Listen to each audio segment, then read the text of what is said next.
Saving Traffic is brought to you by Lanahaw Nurseries. At Lanahaw, our homegrown trees boast the most vibrant colors of fall: reds, yellows, and oranges.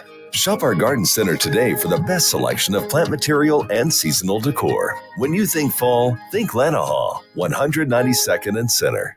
Velocity Clinical Research in Omaha conducts clinical trials for investigational treatments and research. Typical studies involve medications for high cholesterol, diabetes, infectious diseases, and acne. Some current studies include low T, RSV, fall influenza, pediatric obesity ages 12 to 17, adult obesity, and asthma. Velocity also performs vaccine studies. Studies are medically supervised and do not require insurance. Velocity recognizes your time is valuable, so they offer compensation for study-related time and travel. Find out more at velocityclinicaltrials.com. Looking for the right truck for your business? Then it has to be a new Ford Super Duty, the 2024 North American Truck of the Year. Rated America's #1 heavy-duty truck for dependability and driver satisfaction by J.D. Power. Shop hundreds of new Ford Super Duty and F-150 models now and see all our incentives at BaxterFord.com. At Baxter Ford, we won't sell you a car. We'll help you buy one. No handoffs, no hassles, and no hidden fees. Upgrade your work truck now to a new Super Duty from Baxter Ford. Sometimes I struggle to get to sleep.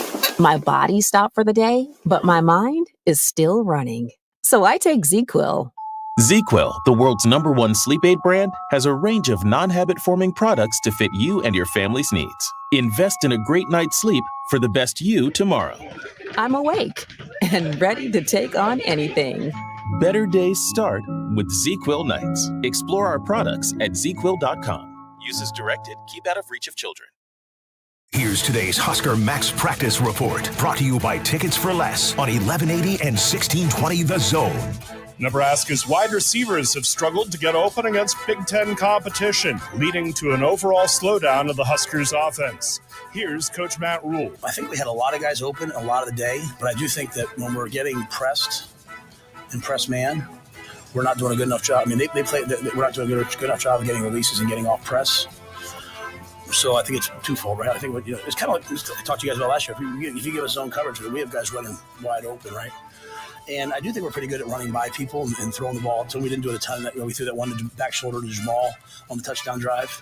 But I think you go back and look at the tape. Like if I made a cut up of the press reps where we didn't beat the guy off the line, and some of them were really bad. For the Zone, I'm Nate Rohr. The Husker Max Practice Report, brought to you by Tickets for Less on 1180 and 1620 The Zone. Attention all you Husker football fans. This season, get ready to cheer on your Huskers like never before. Tickets for Less is offering an exclusive deal that will have you jumping out of your seat. Use promo code THEZONE and save big on Husker tickets for every game. Whether it's a crucial Big Ten matchup or an exciting out-of-market game, Tickets for Less has you covered. Don't miss any moment of Husker football. Visit ticketsforless.com today. Use promo code THEZONE and secure your seat to see the Huskers this season.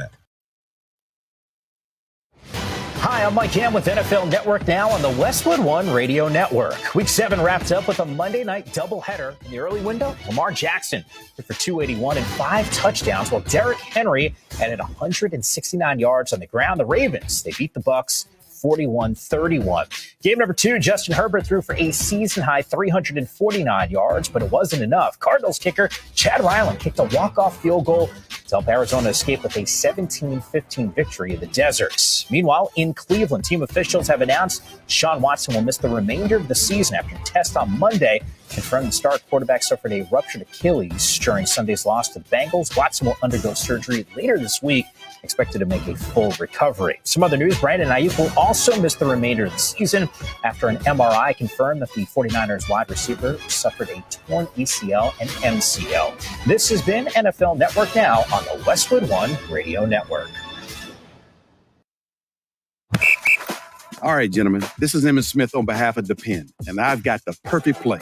Run straight to your doctor's office for a life-changing catch. Because when prostate cancer is caught early, it's up to 99% treatable. And one blood test might be all it takes. And now through November, Depend is donating to the Prostate Cancer Foundation for select purchases. Talk about a great play.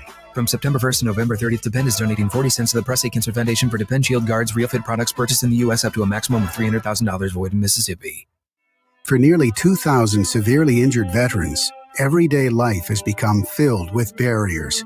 So we build specially adapted homes at Homes for Our Troops. And thanks to our donors and supporters, this life-changing gift of freedom is provided mortgage-free to these veterans.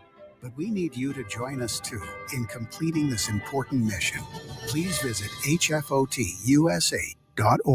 and help build homes and rebuild lives. If you're a veteran, our nation has created a wide range of benefits to thank you for your service, but it can be difficult to navigate the process of determining eligibility, filing claims, appealing decisions, and securing the benefits you've earned. Speak to your county veteran service officer or the Nebraska Department of Veterans Affairs State Service Office to see what's available to you and your family. These services are 100% free, so visit veterans.nebraska.gov today. Sponsored by the Nebraska Department of Veterans Affairs, aired with the Nebraska Broadcasters Association and this station. Meet Cheryl. Hey. She's on vacation and lost in the moment. Unfortunately, so is her Chase debit card. It's got to be somewhere. Maybe she lost it at salsa night. These skirts should have pockets. Or maybe she lost it at Pilates.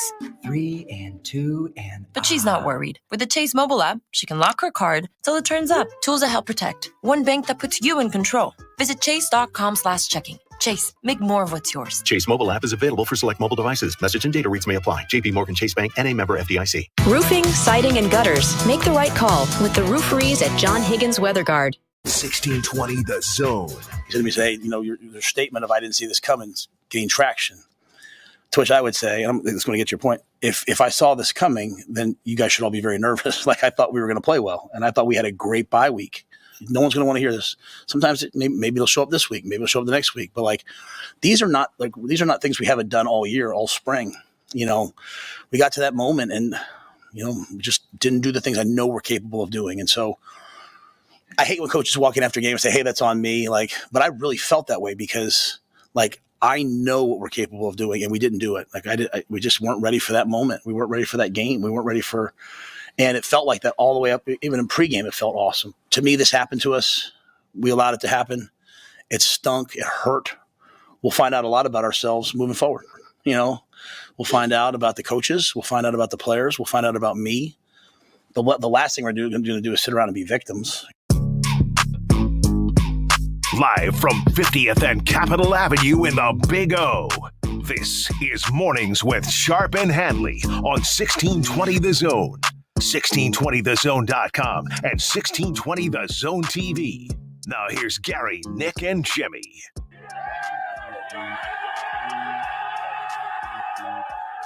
Oh, there was lots in there yesterday in Lincoln. Lots in there.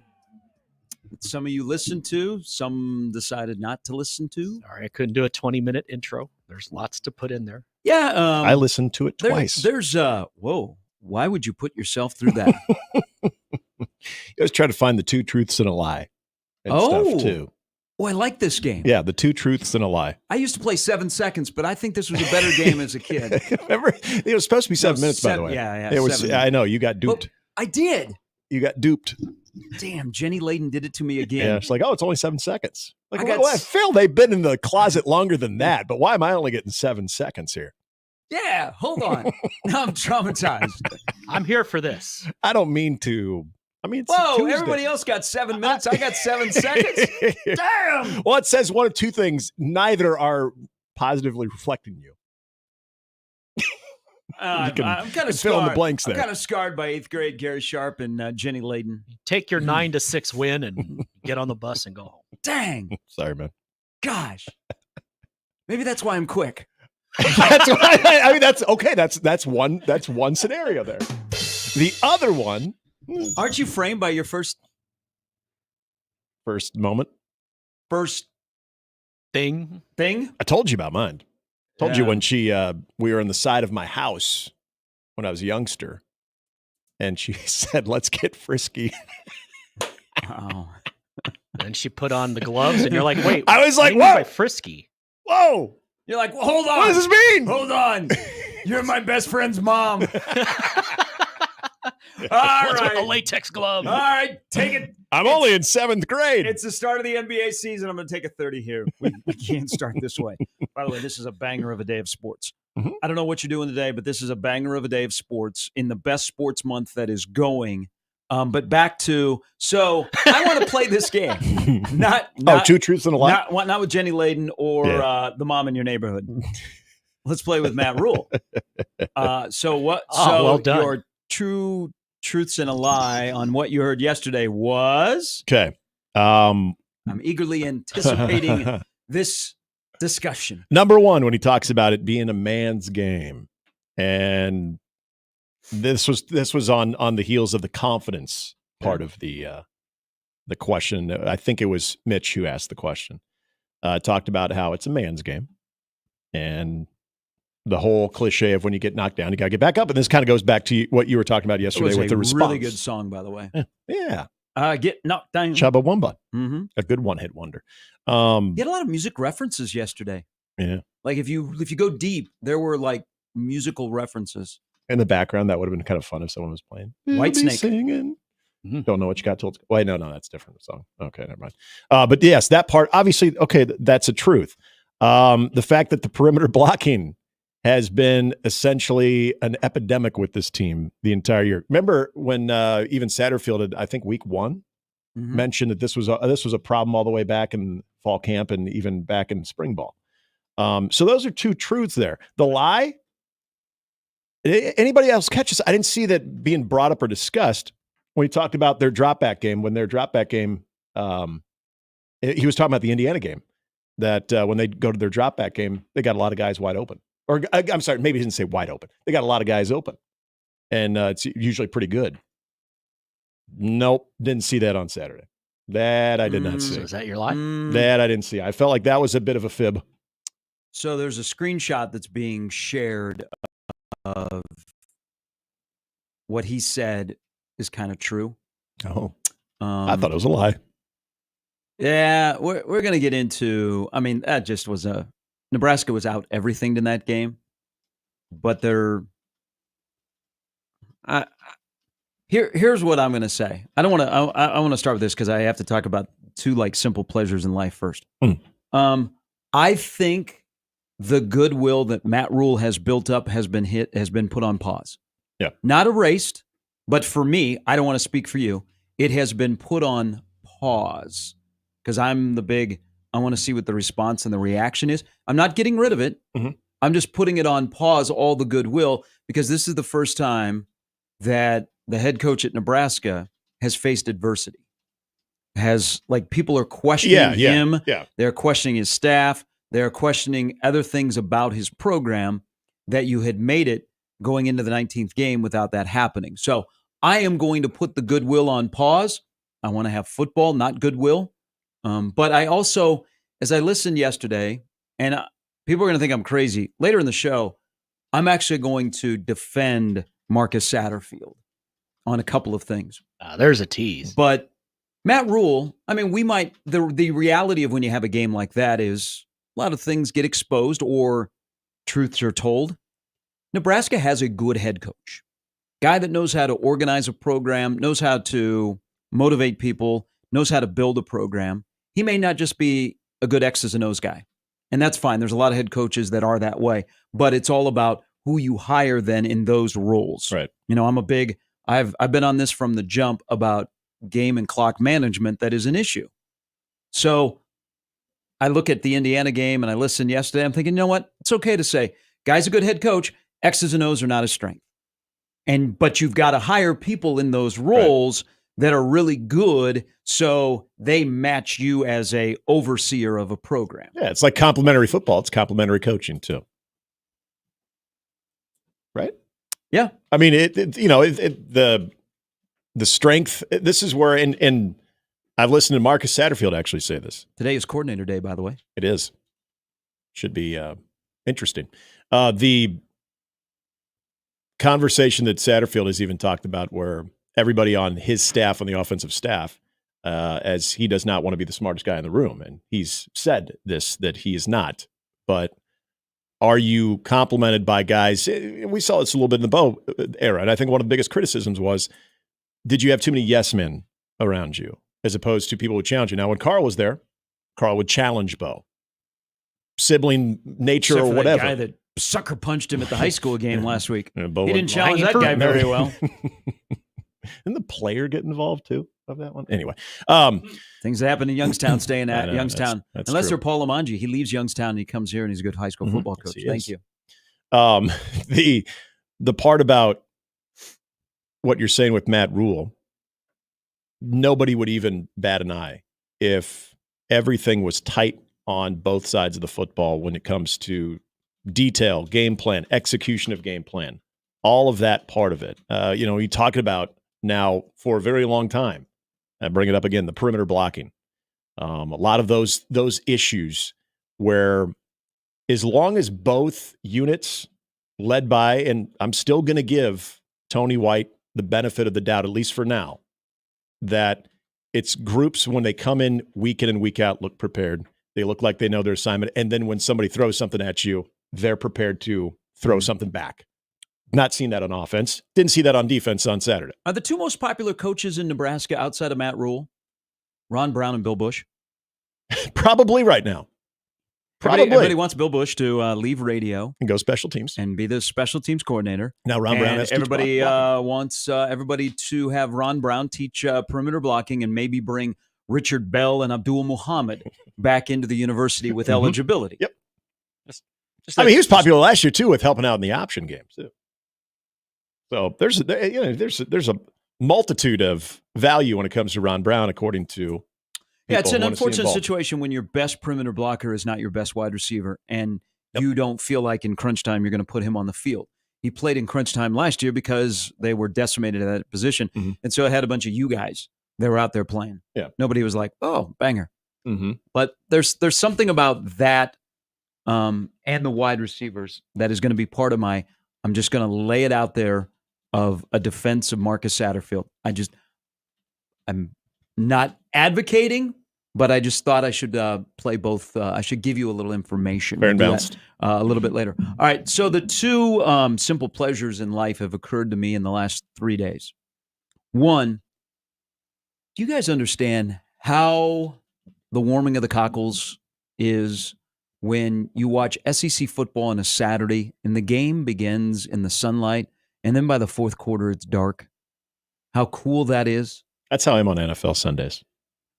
When you get that 3:00 game, like late November, especially if we turn the clocks back. Yeah. Yep. And then all of a sudden it's ended. So it's actually a night game, even though it starts at 3. That's why 2:30 is the best time for a football game. It's such Saturday. A simple. Well, Fox will tell you it's not. Fox sucks. By the way, Fox sucks. By the way, in trying to slam down our throat that 11 a.m. is the time that college football should exist.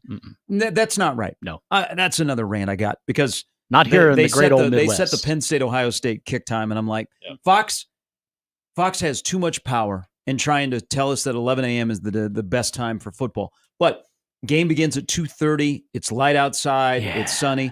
And then by the fourth quarter, it's dark. There's something about the South where it immediately, once the fourth quarter starts, it's dark. Okay? That's a simple pleasure watching that. And then the other simple pleasure happened yesterday, and this is really, really small. But good for the farmers around here because we hadn't gotten rain like in a month. Oh, yeah. 10th. When you can smell rain and it hasn't fallen yet. Yes. And I could smell rain yesterday. I went over to watch state softball at Maverick Park.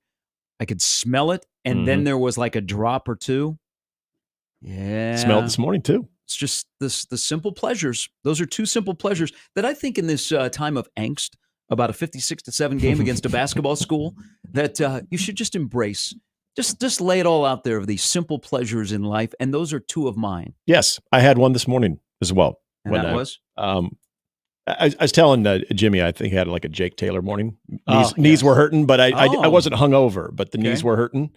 And if you're going to pull this crap, you could have said you're from the Yankees. Sorry, you didn't have to call me Tolbert either. So as I was getting ready to leave the house, I hear a door open.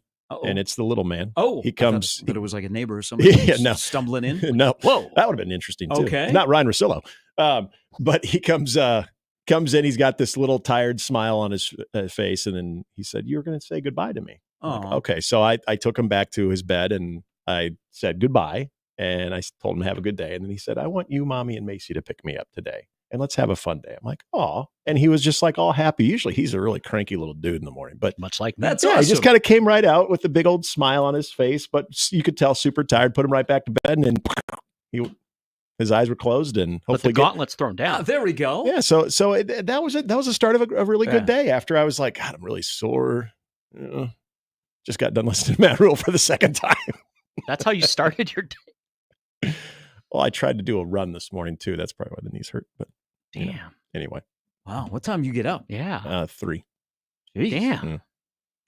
I've been trying something new for the last month when it comes to that. To get up at 3? Yeah, 3. Do a little bit of a run. Get but the that's energy tough. going. Well, maybe Inside the NBA will still be going on when you get up at 3. Yeah, exactly. Because today is a great sports day. We're back. And the James family. I'm going to watch that. So in the NHL, all the teams are playing today. Mm-hmm. In the NBA, we have the first night of the NBA. The Knicks are going to watch the Celtics unveil the banner. Mm-hmm. And then the T-Wolves are going to play the James out in Los Angeles. Yep. I understand that the MLS playoffs are beginning. Oh. That there are MLS playoff games today. And we get 2. Week 9 of the college football season kicks off with 2 games. So today, almost in time. the greatest sports month of the year, according to yours truly, today is a banger of a day on the 22nd of October. And then you look ahead, because I was looking at the schedule for the NFL after the 2 Monday night games last night, is everybody's playing in week 8. Like nobody's on a bye. Yeah. So helps my fantasy. Everybody in the NFL is playing on week 8. I'm all here for it. I'm also here for one of the most unnatural natural nicknames in the history of sports. Big unit? Nope. Close though. Dicker the kicker. Ah. So Dicker the kicker for the Chargers. Sucks they lost, but when 55% of your offense is a field goal kicker, 25% of your offense is a tight end, and the rest is a slot wide receiver. God bless Justin Herbert, who threw for 349 last night and lost. Yeah. Dicker the kicker kicked a 59-yard field goal.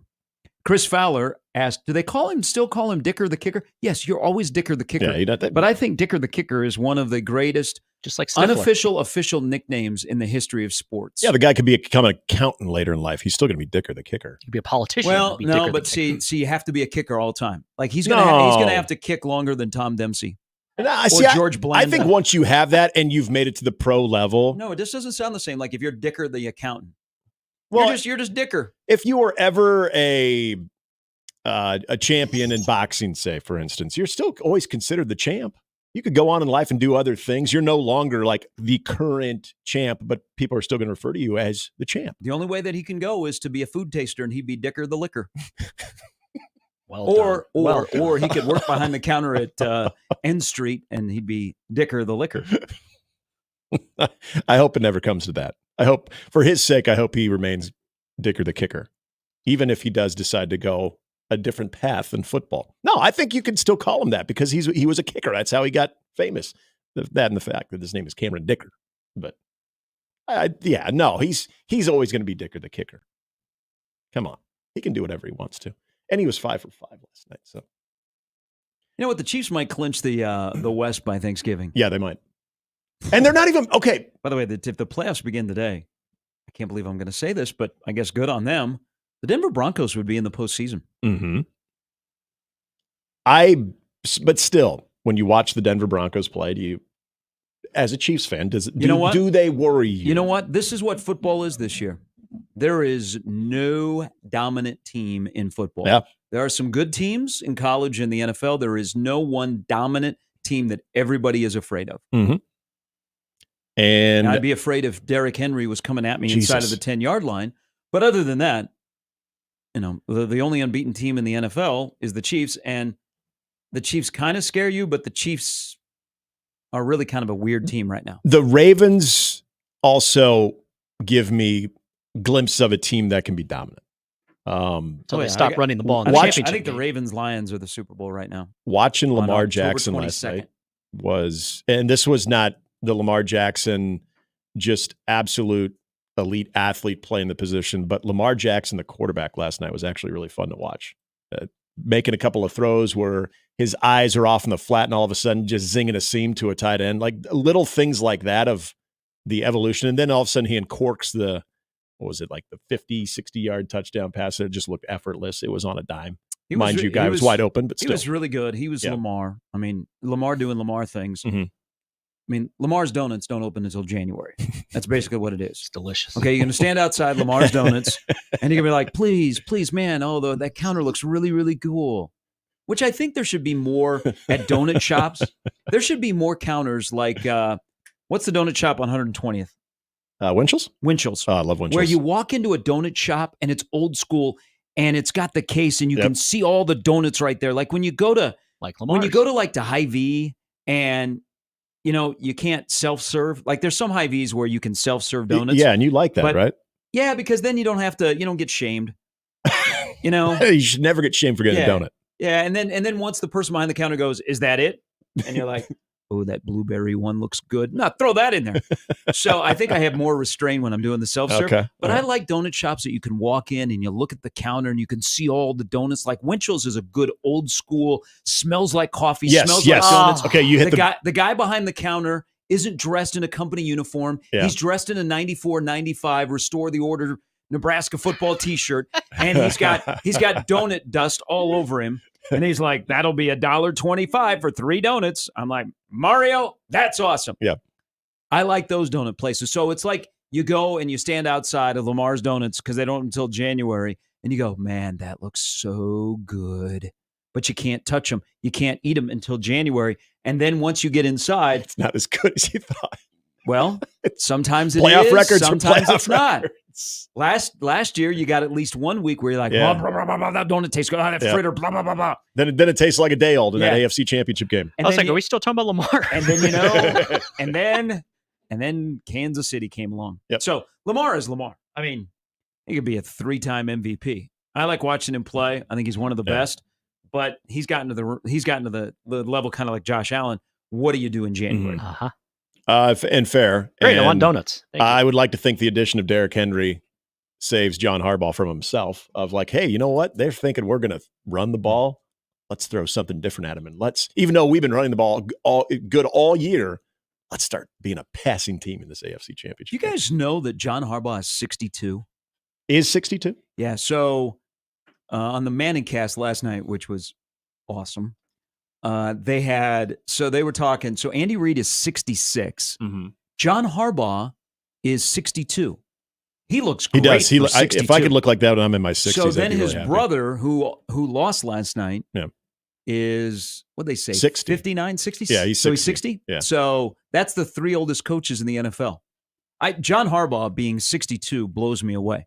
He hasn't aged. No, he hasn't. And I think he'll look that way when he's 70, if he's still coaching too. But it's kind of funny though. Jim, and I know he had the little health scare. He's got the heart thing. He started to, even in his last couple of years. Maybe it's because the glasses that all of a sudden get tinted. I don't know if they make him look a little bit older. He's looked a little bit older the last couple of Their years. X-ray, he can steal signs. Which is another reason not to go tempo. Justin Herbert threw for 349 last night. His top wide receiver is a guy named Will Dissly. Mm-hmm. I've heard of him. So he's got Dicker the kicker, and he's got a guy that led them in receiving called Will Dissly. Mm-hmm. Do you know what Justin Herbert is? He truly is Tungsten O'Doyle. Who? Tungsten O'Doyle. Who the hell is Tungsten O'Doyle? Google me. Wow. That's what the Charger offense is. The hell of a first segment. I mean, the Broncos are in second in that division. Now, there was a little unnecessary roughness late in the game last night. There was a little bit Tungsten Arm O'Doyle? Yes. From the late 1800s? Will Dissly is his leading wide receiver. 6:30, Gary wins the day. Could probably just shut it down now.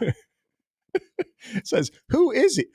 Tungsten Arm O'Doyle. Who is he? And the Angels meme. It happens. It's big in Los Angeles. All right, coming up on the show in about an hour, Sam McKewon will stop by. Sam kind of fired up yesterday. Good questions. He was firing at Matt Rule. And then Brian Christopherson stops by at 9. Lots to discuss. We'll circle back to is where did the Matt Rule goodwill go? Last couple of days have been kind of interesting, checking the vibe. But it's not like a circle the wagons moment in Lincoln. That's Buffalo. And also, I wonder if you were 8-9 guy or gal before the year, Did you react differently to Saturday compared to us that were 6 or 7 guy or gal? Yeah, because I was 8-win guy. But are people reacting differently depending on how you thought the season would go? Or does 56-7 bring everybody back under the tent in the middle of Stinson Park? I think that's it because of the score. It could be Elmwood. I just use Stinson. You're familiar. I get it. It's the score. I mean, that's what it is. And coming off a bye week. Spent most of the show yesterday saying you could lose to Indiana, but 56-7, as you said, can't happen. I think we all agree that's no disrespect to Indiana whatsoever. That's a good team. That's a very good team. But that, I think, had everybody going. I think even if you're a 7-win guy, where I know a lot of people, and you're one of them as a 7-5 record, maybe didn't panic you as much of your overall, like if you had a lot of money on 7 wins, that you still see a path. Like, yeah, they can still do this, especially the volatility of college football. But you see a performance like that, I would say this, and you brought this up yesterday, as far as your intrigue in this game, you're ready to see it more than just the normal, hey, well, this is what we do. The response is going to be key of if they can get, if that loss doesn't rock the foundation of year 2, because I think that's where I don't want to speak on your behalf, but I think that's where 8-9 win folks and 6-7 win folks meme shake. When you see that result, you're like, oh, okay. And then the subsequent searching for answers, because I'm with you. There's not a lot of things I want to hear this week that are going to make me say, oh, okay, I feel either better about this week or I feel worse. Like whatever the players say today. What would help me would be Tony White today just be angry. Right. And I wish Rule was a little bit angrier yesterday. Yeah, I think when you're the head coach, you're a little bit grounded. Yeah, and I don't think he has that really in him to go 20 minutes of just being pissed. No. Or he can be pissed with the public. team. I should say publicly. So he kind of did a little bit, but I would say the general overall theme was he's very grounded. Yep. He didn't have like the circle the wagons moment of, I can feel like you guys are doubting us. You watch out. Now, a lot of it has to do with who they're playing on Saturday. That's a really, really good football team that does a lot of things well that Nebraska didn't do well in their last game. Yeah. You think the Indiana running game is good? Ohio State with what you already know that they can do in the passing game and what they have at wide receiver, having 2 pretty damn good running backs. Well, we have to have some reality around here. The bar just got lowered. The bar got lowered on what happens in the Ohio State game. Yeah. Just compete. Just be competitive. And I hate that. I mean, you're right. But the bar got absolutely right. The bar has been lowered for that game. And I don't know, that's the 8th game of the year of year number 2. That's not a good place to be. Nope. But I will pause the goodwill, not get rid of the goodwill, because I need to see the response to adversity and some things that need to be fixed for the program to move forward. And maybe we'll look back time from now and go, man, you know what? I'm glad Indiana fell at the time they did. You know, what was your response? We saw like in 16 what the response was to 62-3. Yep. What's the response to 56-7 moving forward beyond this year, you know, into the offseason, playing in a bowl game? Nebraska is going to go to a bowl game. Nebraska will go to a bowl game. They will get to at least 6 wins. That's what I'm saying. I agree. But for the last 5, the offseason, and then where you go in year number 3, that's the response of, and that's kind of, you know, it all isn't going to be all rainbows and butterflies as a head coach, and it's all about reaction. Yeah. Are you doing the best for your program? You personally, the people that work with you on the same floor, the people that are down in your locker room. That's the next thing about being an overall CEO guy, which I think Rule, that's his strength. I just don't think his strength is X's and O's, but you got to make sure that the people in those roles have great strength. And I think there are some positional, how do I want to phrase this? Positional areas where Nebraska right now is deficient. Positional operation is the word I want to use. Okay. And I think that's fair. There was something that he was saying yesterday about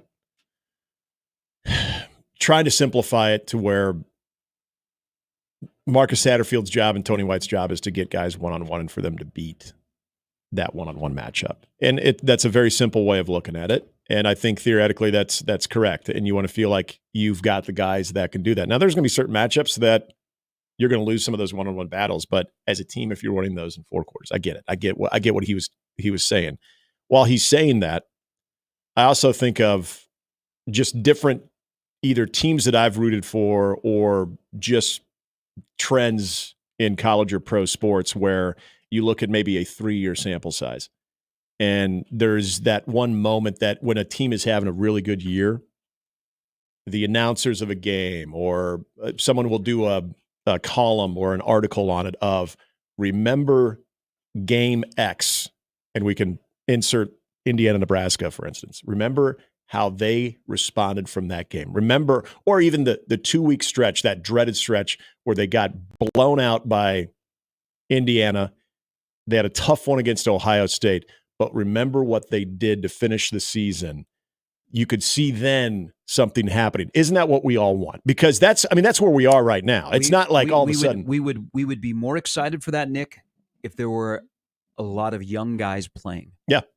And you're exactly right. So I'm thinking about that. And that to me is kind of holistically what I think Matt Rule was talking about is because, what you have no other option other than you got to get out. You got to believe that you can fight your way through this and you can find a win or two here down the stretch and use that, all the things that come with extra preparation and finally getting over the hump that hopefully that exercises some demons with some of the older guys or veterans that still might be there from a year from now, but also your young guys experiencing that part of it. Yeah.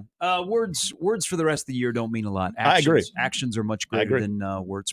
All right, 39 past the hour. Coming up a little bit later, Sam McKewon, Brian Christopherson. That's the lineup brought to you by the Roof Freeze at John Higgins Weather Guard. We're off and running on a Tuesday on the opening day of the NBA. Yeah, baby. What do you guys think about Oklahoma City in June? This morning's with Sharp and Handley on 1620 The Zone.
All right, welcome back in on a Tuesday.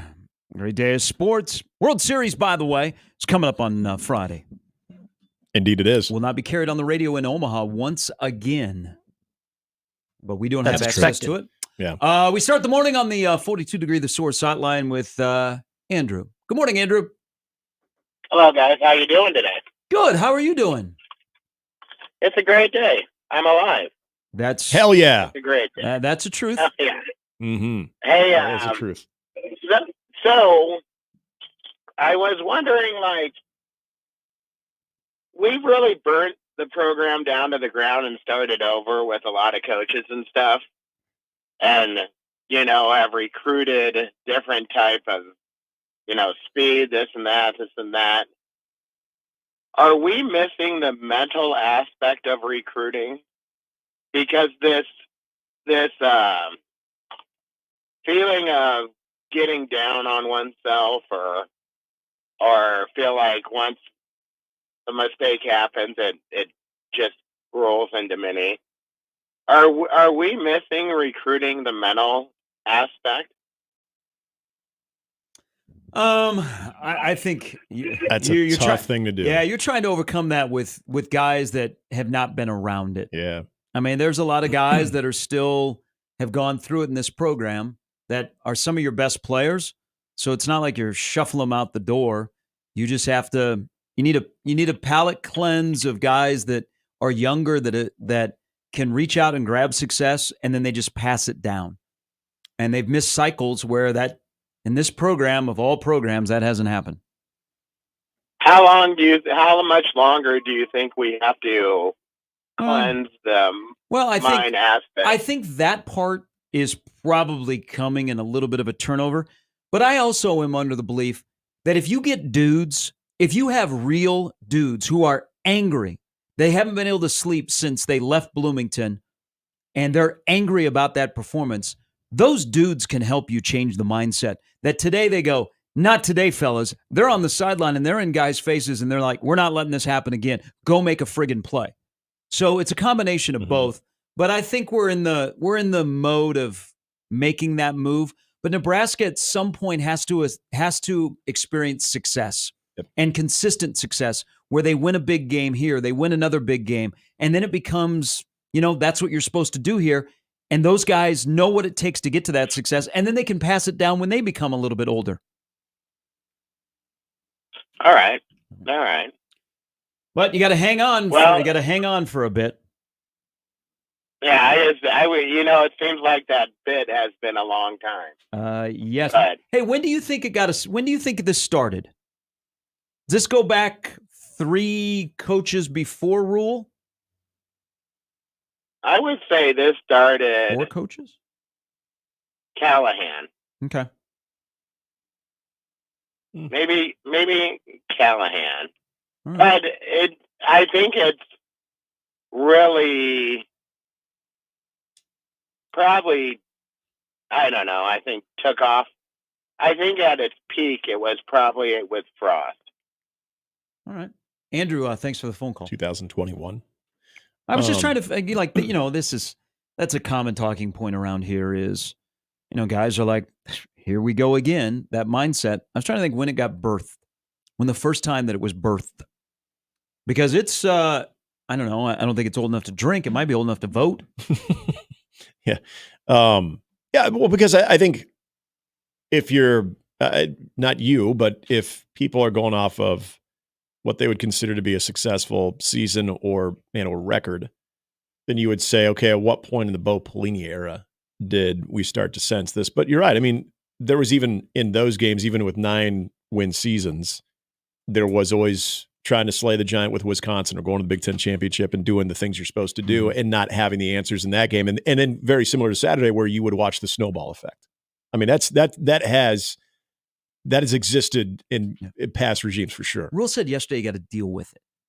One of the things that come in here, you got to deal with it. I wonder what does that mean? It's tough to accept. So there is the thing about getting dudes that are like, that refuse it. Yeah, not today. You are not taking something off my plate. Yeah, who's your cut stopper?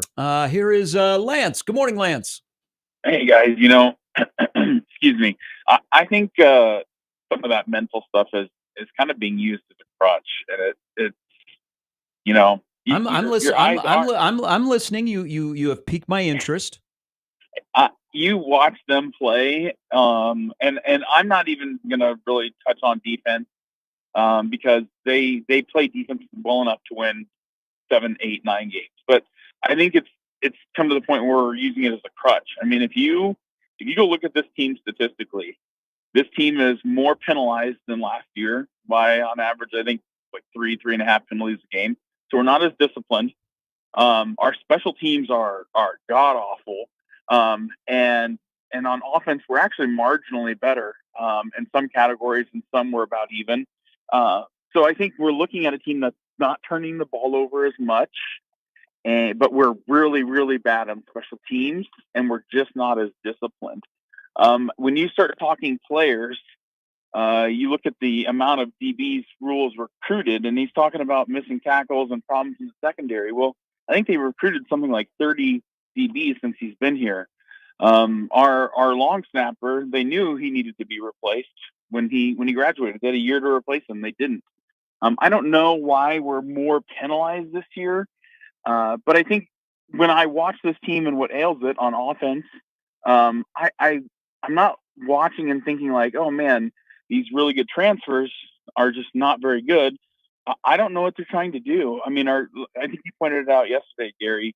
Our head coach is talking about a version of offense that I don't see us running when I watch us play offense. So I think when it's a lot easier to point at ghosts and say that's the problem than it is to look at the tape and be like, wow, what's going on out there? This isn't working. And so part of that problem is I don't think you can fix it necessarily in season if that's the conclusion that you come to. But I mean, when you're in the red zone, I don't know why they're not playing Harburg more now, because you're as bad. You're 128th in the country in the red zone, or 125th, something like that. So they got to do something different. And if they continue to do the same, the results aren't going to change. We'll win 5, hopefully 6 games, make the bowl game. But this team is virtually the same team as last year, except we've gotten worse at special teams, and we're not as disciplined and just slightly better in turnovers. Lance, thanks for the phone call. And the one thing you had last year is you had an extra threat in the backfield in running the football. Yep. You had the quarterback run game that would bail you out in certain occasions, but you also lacked. Oh, I think it helped. The intermediate passing game as well. I think the extra threat in the backfield last year helped the offensive line. No doubt. They don't have that element this year. So you're asking the style of offense you're playing, you're asking your offensive line to be darn near perfect every snap of the ball. Let's finish the first hour this morning with Random Mike. Hello, Mike. Hey, Nick, that was sweet what your little guy said to you this morning. Hey, put a smile on my face. It did. Yeah, you got to cherish listening. Absolutely. Listen, I've had 2 guys on my brain lately: Anthony Rizzo and Scott Shanley. Okay, 2 completely different guys. Right. I'm really curious to see where this is going. Let's first start with Anthony Rizzo. Yeah, because he's has a chance to win another World Series. Yeah, I'm not happy about him. Yeah, Gary, are you rooting for Rizzo? I like Anthony Rizzo. If he gets a ring, that's great. I don't really have a rooting interest in this. I just know that I'm going to be watching 7 games of the World Series, and I think this is a great World Series for baseball. And if you're a Cub fan, you got to love Rizzo. Yeah. I mean, all those guys are part of the 16 lore, so love them all except Addison Russell. Good call. Good call. Okay, Shanley's last words, because he was one of my favorite guests. And I think he was one of yours too, Gary. I mean, you had him on all the time. I don't know what that happened. I think his last words were, "I hope I'm wrong." Yeah. I mean, he when you have a game like Saturday, things that Scott has shared publicly and continues to share, you have to go back and go, okay. Was he onto something? I think it's still early because now the response is the most important thing. Yeah, and remember when we played Ohio State after a bye week, after they'd lost in a bye week, we thought we were going to get destroyed, and we had a great freshman quarterback who was really, I thought, the best player in that game, and we almost beat him. Things can happen, but here's what I'd like to see more of: more Jalen Lloyd, and stretch the field and throw deep. And we got a quarterback that throws the deep ball as well as anybody. Wouldn't you like to see more of Lloyd going deep? Yeah. What if I inserted another one? And I'm a Jalen Lloyd fan. What could you foresee a scenario, Mike, this season? And there's only 5 games left. That Ja'Cory Barney is more than accessory. He's actually a true wide receiver. Absolutely. Okay, Absolutely. so he is good enough that he gives you all those options that you can use him in different spots compared to other guys. But can they make the transition where he's more than just an accessory? And maybe that's not the right word for him, but I hope people understand what I'm saying. That he is one of he's like wide receiver 1, wide receiver 2. They let him run patterns. Instead of get the ball and then Ja'Cory, you're so shifty and fast, just beat people. Yeah, and when you stretch the field and you got a quarterback that can do that, that opens it up for the running, doesn't it? Oh, I mean, You look at Indiana. Indiana had no respect for Nebraska's wide receivers or downfield passing game. I mean, they had guys that were living in the box. So you stress the whole operation then. Their coach had no respect for Nebraska at all, and it turned out he was justified. But you guys mentioned Ron Brown. Did anybody coach receivers blocking better than Ron Brown? I mean, he's right there on staff, right? So what do we want him to do, Mike? Yeah. Like he is on staff. What do we want him to do? I mean, what if it's the players? You can teach it, but it's the players. What if in a game here, you're like, Satterfield, you suck. And he goes, you know what? We featured our 2 top wide receivers with 12 targets. They only caught 4 balls. What do you want me to do? Yeah, and you mentioned more. You mentioned more of certain people. How about more? You mentioned Bullock. You get him in there more. I'll tell you what. The best block I've seen all year was Bullock, the receiver, taking down 2 guys. And if you're going to run plays like that where you need receivers blocking, get Bullock in there. And I don't think he's. I think he can help. But how about more Harper? I mean, that's been mentioned. These are things that we can add to. And have you guys talked about who's the lineman we're redshirting because he's going to be great? And Riley Van Poppel? Yeah. You think we should see more of him? I personally do. I do too. But unless there's an injury, he's not playing. Yep. Well, you talk about injuries. Was Nash hurt in the game? Matt Rule said, banged up his knee a little bit, but came back. Yeah. And should be okay. And let me tell you something. What is this team like if Nash and Ty do not come back this year? I mean, it's kind of scary to think of. But if Nash isn't 100%, get Van Poppel. Look, we got Van Poppel if they don't redshirt him for 2 more years anyway. I mean, I don't understand that. What I'm saying is there are people we can see more of, whether it's Bullock or the other guys I've mentioned, that can inject something into this team. But we almost beat Ohio State a few years ago in a similar situation. If this is the best version of Nebraska, where you're adding some more elements there that we know can help the team, and you improve in certain areas that are really lacking, which you can do even in this week's game, anything's possible. Mike, thanks for the phone Appreciate it, call. I wonder what the usage will be like for Carter Nelson moving forward last 5 games. The whole part about, because someone else had brought up 2018 Ohio State too. That was not particularly the most explosive Ohio State team. I think we all need to remember, with all due respect with Haskins. They had a great game plan that day. They did. There's certain elements of that team, and you got to remember how important Adrian in the quarterback run game, especially in that game, was.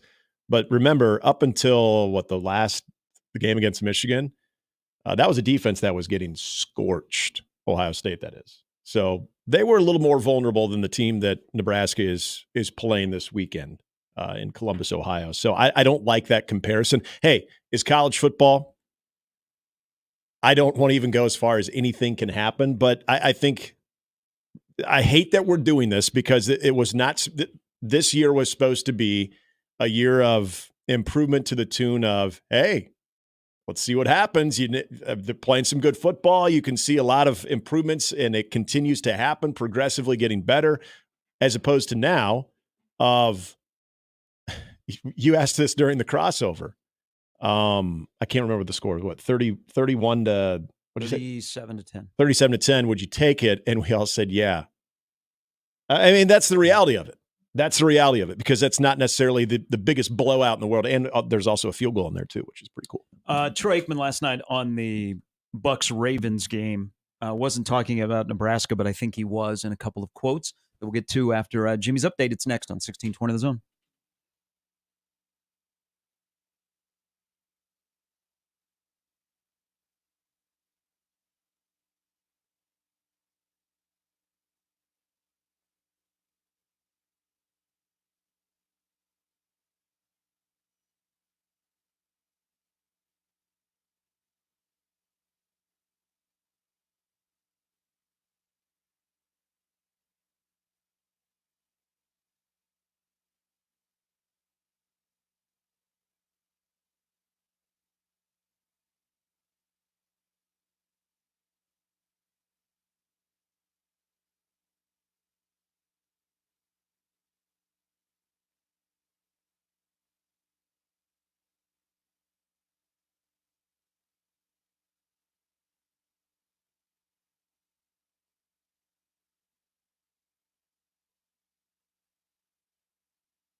Congrats to Gretna with 3 Nebraska commits leading the way. The Dragons roar to an 8-0 6-inning victory over Millard North in the championship game of the Class A state tournament. Alexis Jensen set the tone all season, set the tone for the game. As number 1 Gretna became the second Class A team to post a perfect season. It was 38-0 record. Pavilion Vista in 2020 and 2021 posted back-to-back 36-0 campaigns. Jensen, catcher Carly Muehlbach, and shortstop Scarlett Jones will all be freshmen in Nebraska beginning with the 2026 season. All 3 scored at least 1 run against Millard North. Last night at Connie Clausen Field was a gorgeous night. In Class B, Beatrice gets a 1-0 victory over Hastings. It was the 4th Class B state softball title for them and first since 2003. Hey, that was a good year. And in Class C, Wahoo Newman beats Douglas County 4-0 to claim that title. In the NFL, less than 24 hours after wide receiver Brandon Ayuk injured his right knee against the Kansas City Chiefs, the 49ers got the bad news they were expecting. Ayuk tore the ACL and MCL. It's a lot of L's in his right knee, which will require surgery and end his season after just 7 games. What's more, the illness that limited wideout Deebo Samuel for 4 snaps against the Chiefs is technically a form of pneumonia, much like the form of pneumonia that is the Kansas City Chiefs that has us all cursed forever and ever. Anyway, according to Shanahan, Samuel had some fluid buildup in his lungs and remains in a local hospital after checking in Sunday night. Resale tickets for the World Series opener at Dodger Stadium against the Yankees started at just under $1,400. Yesterday evening on StubHub. StubHub and sales outpaced last year's final figures and are 4 times higher than the pace of the 2022 series. I'm surprised it's not more. Sales for games 3 and 5 in New York are 40% higher than games 1, 2, 6, and 7 in LA. LA has better weather. I don't get it. Vivid Seats, another resale outlet, said its average price of tickets sold for this year's series was $1,368, about double the $685 last year for the Rangers-Diamondbacks match. I'm surprised people would pay $685 to see that. Vivid said its resale price averaged $550 for the 2009 World Series between the Yankees and Phillies, but with the cost of inflation, that roughly comes out to about $4 million now. Anyway, college football. Steve Sarkisian said Monday that the Texas Longhorns' passionate fan base, that's one way to say it, needs to use better discretion after the school was fined and threatened with further sanctions by the SEC. Well, they're going to kick them out. Texas fans pelted the field with water bottles and trash in the third quarter. Saturday night's loss to Georgia after an apparent pass interference penalty against the Longhorns. The game was briefly delayed for cleanup before the penalty was ultimately reversed. Sarkisian went onto the field at DKR Texas Memorial Stadium to implore fans to stop throwing things and told them, "You don't live in Cleveland, you live in Cincinnati." Wait. Anyway, finally, the Los Angeles Rams, still shunned by St. Louis football faithful, could soon own their former practice facility in Earth City, Missouri, according to court filings. The purchase price, $1 whole damn dollar. The deal, set in motion when the NFL team arrived there in 1995, is being challenged by the St. Louis Regional Convention and Sports Authority Complex, an agency supported by St. Louis County, and Missouri taxpayers. The suit filed Friday in St. Louis Circuit Court seeks to disable the 1995 provision that allowed the team to purchase its 27-acre training site on the 29th anniversary of the agreement, which falls this month. I don't know what the hell they're planning to do with it. You can't just pick it up and move it to L.A. Thanks, Jimmy. Last night, state softball over at Maverick Park, Connie Clausen Field. For Nebraska Public Media, the visuals, they were using a drone to show high shots. Mm-hmm. That place is such a great idea to put baseball and softball together. It is a fantastic facility for both Evan Porter and Mike Hurd, the baseball and softball coach, respectively, at Omaha. But it just, state softball and the championships yesterday, they got statewide TV. Mm-hmm. They changed the format. They play in an incredible facility. That was a win-win across the board. And then to culminate last night, you have a walk-off in the B game where Beatrice walked off Hastings. And then Gretna finishes the year 38-0. Alexis Jensen, strikes out 15. Hitting bombs. And then finishes it with a 3-run homer that ends the game in 5 innings. Yeah, that's pretty good. What a Storybrooke career she has had. Yeah. And then to finish like that, she's headed to Nebraska. Rhonda Revelle was there last night. Okay. Checking out all 3 of her players there too. Got the thing that I appreciate more than anything about the exposure and the direction that they've gone to put both softball and baseball, not only on TV, but to have, and I understand back in the day you didn't always have those complexes that could accommodate such a thing, but and I don't even know. I was so excited for Omaha to be able to have that, for Evan Porter to be able to recruit to something like that. And now what we're seeing the benefits of Mike Hurd being able to recruit to that as well. But the impact that that would have on high school athletics, because this is something that I always applaud Marty Cordero and the Omaha Storm Chasers for, if giving the high school baseball scene a big time field to let them just play regular season spring games and even the occasional summer game at Warner Park and let them experience that field. And now you have this perfect setup to not only where you're getting the television exposure, but you're getting the big game field. There was a time that it was cool to play at Rosenblatt, but you would get 4,000 or 5,000 people there, and it didn't seem like there was hardly anybody there at all. It's kind of the same thing with the state football championship game at Memorial Stadium. As opposed to playing at a place like Seymour Smith where there was hardly any stands whatsoever, but you would have standing room along the foul lines on the left and right field foul line. And as a player and as a coach, like that felt big time. And now you have the best of both worlds. You have the modern amenities at both Clausen Field and at Tal Anderson, but you also have the smaller capacity to where it feels like it is that big game atmosphere. You can see all of the student sections are all represented. Yeah. I mean, there are people that are they're standing in the concourse too. It's a very cool thing. I heard the C1 between Bishop Newman and DC West. There was maybe the largest crowd. Mm-hmm. It's just you get people sitting in the berm. I mean, it's a great setup. It is awesome. When that idea came to fruition and the plan started and they built it, I mean, it's such an idea. It's perfect for both of those programs, and then has been able to include state baseball and state softball. And I always say this, hat tip to the coaches, because the coaches took control of their championship to put it on the level that other sports in the state have gotten. And look at the response, whether it be out at Warner Park or whether it be at Tal Anderson or at Connie Clausen. People are showing up. They love it. I mean, there wasn't no real competition last night, so they had 3 games there. And how about the Hurd family? So are they the first family of softball? Hell, I feel like there's got to be a Papillion family that I'm forgetting about. Mike, who is the great softball coach at Omaha.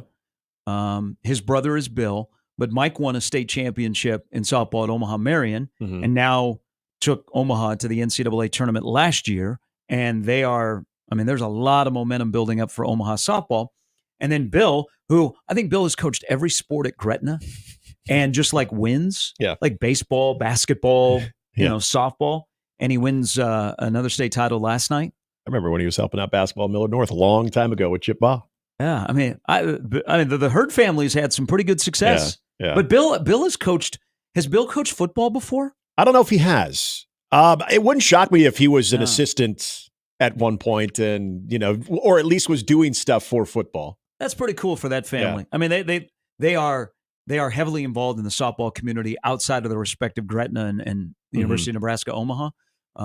So it's great. But last night, that's pretty cool. I mean, that's Mike's facility. Yeah. He recruits to that. It's the jewel of the Summit League. His brother's hoisted Unfortunately, the Summit League has to play their conference tournament in Brookings on a cow pasture that has a fence and some dirt instead of this facility, which by far is the best in the Summit League. So that's his facility, and his brother last night finishes cool. Only the third team in Class A that's finished unbeaten. They go 38-0. 38-0. I've said this in defense of the 2005 Millard North team that I had the privilege of being an assistant coach on. 35-0 in spring ball, just like in fall ball. When you're playing, you're dealing with sometimes some very interesting weather too, where that can be an equalizer in games that are usually decided within a few runs too. To be able to run the table like that, you've been around baseball long enough. You know that there's just that day, and this applies in softball too, where you just don't have it. You're making uncharacteristic mistakes, or someone that you lean on like a Jensen in this equation that maybe just doesn't have it that day. Oh, and she had it last night. Yeah. It sounds like she had it all year. Yeah, too. There were a couple of times. Iowa JD was a home plate umpire. There were a couple. Yeah, how was his own? From my vantage point, there were a couple of times that he squeezed her. Okay, and big shout out to Greg and Hastings too, because Greg I know was also on I think the Class B game. Yes, my man Greg. Greg's a good dude. So the Class A, all 4 of those umpires also work in college. Mm-hmm. Yeah, Iowa JD just the catcher almost ran him over one time on a pop up. But that was pretty cool. Should have been standing there. That's pretty cool for him. He was working behind the plate in Class A. I tried to give him a little bit of heckling. Did you? Okay. But he did not have You didn't have the elephant ears on last night? Is that because you haven't been called back to his crew since you helped him out? Yeah. I was pretty good that day. I mean, what are you going to do with those pants? I think even Todd Peterson, the head coach at Papillion La Vista, was like, "Hey, man, you ought to get into this." So I'm not sure what happened. Maybe he was jealous. Sometimes your afternoons are free. Yeah, I went and bought umpire pants. Pants, man. Yeah, what am I going to do? Wear them to an event? No, it looks like no, because they're usually. Hey, is he out or is he safe, buddy? They're pretty baggy, right? Yeah, you got to get the gray. Yeah, the gray pants are a little baggy. They're not usually your dress up pants. All right. So thank you everybody that came in our neighborhood last night. Hopefully you spent money. You also found out that hey, when the Class A state final ends at 9:00 on a Monday night, that a lot of places in the village are closed. Yeah. Hey, how was traffic, by the way? I know that was a concern. It was fine. Yeah, I figured it was. I think that was a news thing. Yeah. I think some news director was like, "Oh, this is a story because there's the state softball at 67th and Center. We got to tell people to avoid the area." No, it's fine. Hockey draws 8,000 and they're fine. Yeah. Okay. I've never had to stand in traffic. They have these things called cops at UNO that direct traffic. They do a good job. Okay. I think we know how to get in and out of there. Yep. I always tell people though, you want to tip and you don't want to be like, "Oh, I can't believe I'm sitting in traffic." Yeah. Grover is your friend. You know, one cool thing. Grover is your friend going to Baxter Arena. I don't know how much this helps events like this as far as getting just the public involved, not, just the school's fans and whatnot, but because I'm assuming you've seen this a few times, even though you live there. When I'm taking 72nd. Park in our neighborhood? What's that? They park in our neighborhood? Oh, no. Also, we got a lot of parking garages in my neighborhood. Yeah, they're free. And it's free. Exactly. Come on. But taking 72nd and then getting off of Center as you head down towards Baxter and you're going down towards the building. I love that they do this on hockey games, even as we get into the arrival time where it's dark out, which will be here in a couple of weeks because we lose daylight, that they usually have the stadium lit up. And there's just something about that turf with the big O logo and it's being displayed. When I was driving there Saturday and I was coming down, someone was taking BP. It was just one person too, but taking BP. And it just something about it displaying that thing when you're going to get the most traffic heading to the arena, I think is very, very cool in a way to also say, hey, look at what we got here. So I don't know if that helps the public, the walk up, but it's just when you drive by it, it's a baseball complex and a softball complex that you think, hey, I want to see a game there. Yeah, the visuals last night by Nebraska Public Media, the overhead shots. Mm-hmm. Cut those up and put those on a recruiting film for both Omaha baseball and softball. Last night, if you were not watching that and wondering, God, that guy behind the plate is brutal. Like he won't give him an inside pitch. I'm surprised he struck out 15. Hey, he's consistent with his zone. As long as you're not giving that early on. Consistent, man. Anchor it down. I'm sure he did. He had an easy night. I was hoping for a little bit more of some bang plays. Yeah. So if you watch the Tampa Bay Baltimore game, Troy Aikman is doing it. If you watch Manningcast was really, really good last night. Belichick to Ed Reed, who was on a whole different planet. And I don't think that was a real cigar that he was smoking if you watched. If you know, you know. But Aikman said two things that he wasn't talking about Nebraska football, but I think he was. So, Aikman got into this tiff about the Dallas wide receivers. Mm-hmm. And he was talking about the Baltimore wide receivers. And he loves how they come off the ball. He goes, because they consistently run routes at the same speed, whether they are getting the ball or not. Yep. And then as Baltimore was racking up yards from Lamar Jackson and Derrick Henry last night on the ground, he said, no run game is successful without the help of the wide receivers. And I thought, Troy, I know you went to OU and then UCLA. Are you a closet Nebraska fan? Did you watch the Nebraska Indiana game? Yeah.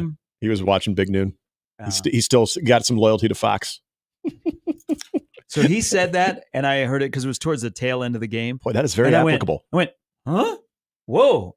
Troy Aikman. That is following Nebraska applicable. Football. Or him and Matt Rule have been exchanging text messages. So just curious that he said that. You know that Matt Rule's kind of clever when it comes to motivating his team through different forums. Maybe he did send a text to Troy and say, hey, a lot of my guys like to watch Monday Night Football. If you could throw this in there, I'm just doing whatever I can to get that message across. And that game did not end so well. For some reason, down 10, Chris Godwin was in the game in the last minute and suffered a dislocated ankle that your ankle is not supposed to go that way. So his career in Tampa is probably over because he is a free agent. And Mike Evans, too, with the bad hamstring. That well, was not good. Tampa Bay's gonna regress to the means, and the NFL is rigged because in 2 weeks they play in Kansas City. So it's like, hey, guys got to get injured before they come and play Kansas City. That's the NFL way. But Todd Bowles has some questions to answer, whether it be going for two, kicking, whatever they were doing at the end to try and do the math. But to have Chris Godwin in there, that there was no reason for him to be in the game. He was. I was listening to him after the game too, and he was asked the question about protecting players, and he was very, very defensive that he does that. Well, I think maybe on a day-to-day basis, you feel like you're doing that when it comes to practice habits and what have you. But the big part of that is, why the hell is Chris Godwin in? Obviously, and this kind of tying this local. I was saying this a lot on Saturday of makes no sense to me why Dylan Raiola is still in the game in the fourth quarter. We heard the reasoning behind why he was. And I had a lot of people say, why shouldn't he be? He's just as much to blame as anybody else. And sometimes you gotta own your mistake. I've seen in 2 occasions where I'm okay with that, where either you have a pitcher that maybe is just not getting it. And so you want them to fight through their mess. You want them to kind of own that mess, or a goalie. Every now and then in hockey, you see a goalie that has given up 3-4 goals within a matter of 15 minutes. And all of a sudden you're thinking, all right, well, they're going to pull him and he's still in. And then you typically hear when the coach is asked afterwards, why'd you keep him in? You know what? That was his mess. I wanted him to play through that. Either it's a punishment or it's I want you to overcome that. In football, in theory, I understand that, but there's also that injury part of if something happens to him. Remember what happened to Gabe Ervin last year? You wonder why certain guys are in certain moments. And if something like that, like Godwin last night, you're wondering, okay, that's the worst case scenario. That was it had nothing to do with, I feel like Dylan's blameless or anything. No, but get him out of there so you don't have to worry about a guy who already kind of had a hobbled ankles playing through that you want something like that to happen to him. Sam McKewon still to come in the hour. Thoughts on that? Thoughts on this? Thoughts on more? Sammy Mack will join us coming up in about 15 minutes on 1620 The Zone. Underdog is a place to play. If you're a sports fan looking to win money while watching sports, everybody likes money. Everybody likes sports. With over 5 million happy players across 33 states and 2 billion, that's billion with a B. Underdog makes it fun and easy to cash in on all your favorite athletes' performance. With their pick'em game, you could win up to 1,000 times your money just by choosing higher or lower on player stats. See, you get the idea. In baseball, strikeouts, home runs, stolen bases, much more. In the NFL, passing yards, interceptions, touchdowns, and much more. And in the NBA, which starts tonight, points, blocks, steals, and much more. You think someone will rack up higher or lower than that in an upcoming game? Yeah, you can create entries with all picks or mix and match across your other favorite sports for a shot to win real cash prizes. Turn your sports opinions into real money. And with Underdog's double flex option, you can even take 2 L's and still have your entry be a win. I need to learn more about that. Follow the hot hand or go against the cold one with partial picks and selections. And this week on Underdog, I'm looking at the World Series. I've had a lot of success with baseball. Go figure. Shout out Josh Land. Anyway, this season, Underdog will be running a special promo or bonus almost every single day, like Profit Boost. You can pump up your winnings in just a tap when you apply the boost to eligible entries, which I've done. You'll get adjusted projections on certain player stats to help you get a bigger shot at a big W. They're basically a sure thing. Free picks, that is. A player just has to get higher than a half for that pick to win. Plus, all new users get a free pick. It's currently Boosttober. From now until October 27th, you can boost your profit on all NBA entries by 20%. Underdog is literally giving you unlimited profit boosts to make basketball picks. I'll do that during the break. Download the app, sign up with promo code ZONE, and deposit now to get up to $1,000 in bonus cash instantly. That's promo code ZONE with Underdog Fantasy. Must be 19 plus in Nebraska and present in a state where Underdog Fantasy operates. Terms apply. Consult with your play. Call 1-800-GAMBLER or visit ncpgambling.org.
All right, time to talk to our good friend Sam McKewon of the Omaha World Herald, who has had a lot to write about over the last couple of days, I would say. Good morning, Sam.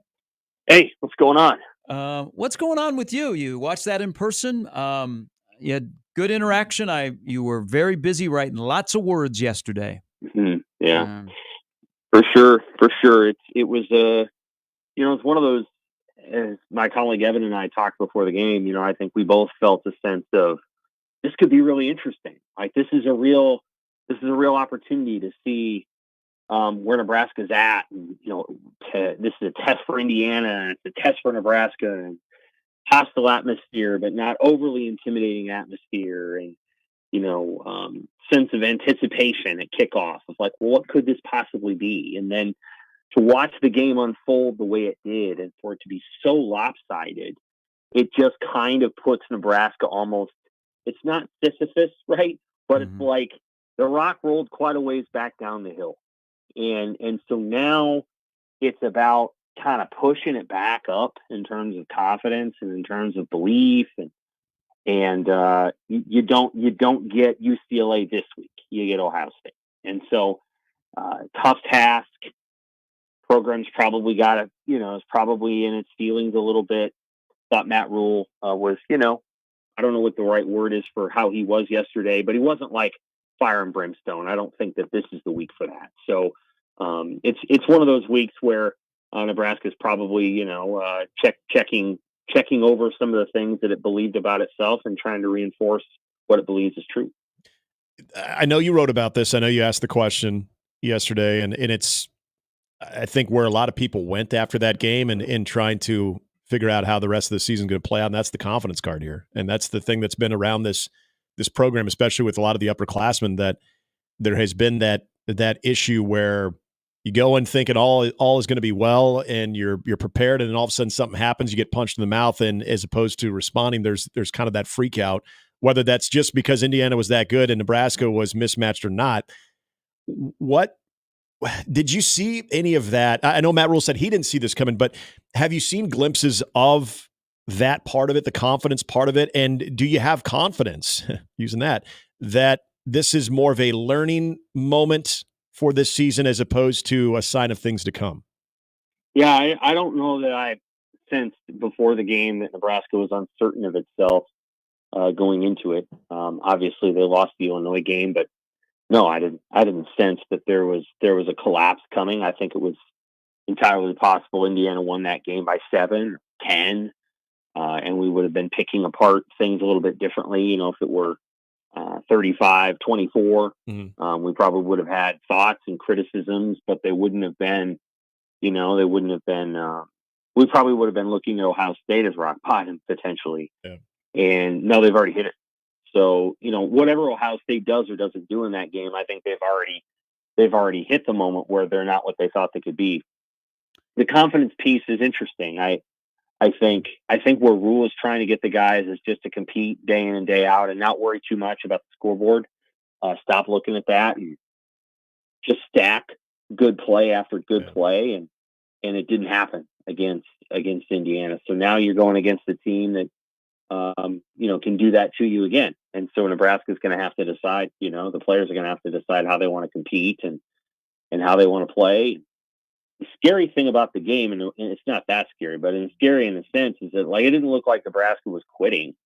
It just looked like they weren't nearly as good as Indiana. And Indiana exploited all of those things. And that's an area where Nebraska has to get better pronto. Can this offense put together a drive that produces points, Sam, that does not include a 15-yard run or a 20-yard pass? It's very hard to do. I thought you were going to say that does not include a 15-yard jet sweep or a, I thought you were going to say pass interference. Quarterback to quarterback throw. Or they're having a hard time just running normal offense and staying in rhythm. Raiola doesn't have very many rhythm throws. And by that, I just mean, you drop back, you set your feet, you throw to a guy that's, 5 yards away and he gets 3 more yards. That's not happening much. They're not getting a lot of rhythm throws. I don't know that he's often in a rhythm. Just the way that the game is called and the plays are called, it feels like it's kind of a different style play almost every play. And so it feels like Nebraska's got a pretty big menu, and it keeps trying to make dishes off the menu. And sometimes it makes it really well, and some other dishes don't work. And but it's a 10-course meal, and all 10 courses have to gel together in order to score. And Nebraska's, I think, having a hard time. They're just, I think it's hard to score without a 15-yard run or a 20-yard pass in general. But Nebraska's having to manufacture fancy 15-yard runs, 2 motions and this and that. They can't just run inside zone and pop one. They're having to do a lot of different things in order to get it done. And at some point, the wide receiver end arounds or the ace-back hide runs, those run out. You put them on camera, so teams are ready for them. And I think that's where they're at right now. Sam, Matt Rule says yesterday, and Gary and I even talked about this before we heard Matt Rule talk, when we asked the question, what does this offense do well, or where does it look like they're, use the word rhythm as much, always seems like in tempo. Matt Rule says yesterday that ideally he'd like to see more tempo, gave some reasons why they don't, but ultimately if that's what he wants to do, being the head coach, why do we not see more of that? I think we might. I think Saturday they did a little bit of it. I think we might see it. I think Satterfield likes the huddle. I think there's concerns about stealing signs, although I really don't know what if you have the microphone and you're just calling the play in the microphone and Dylan's, calling it out to everybody. I'm not sure what the sign stealing concerns would be.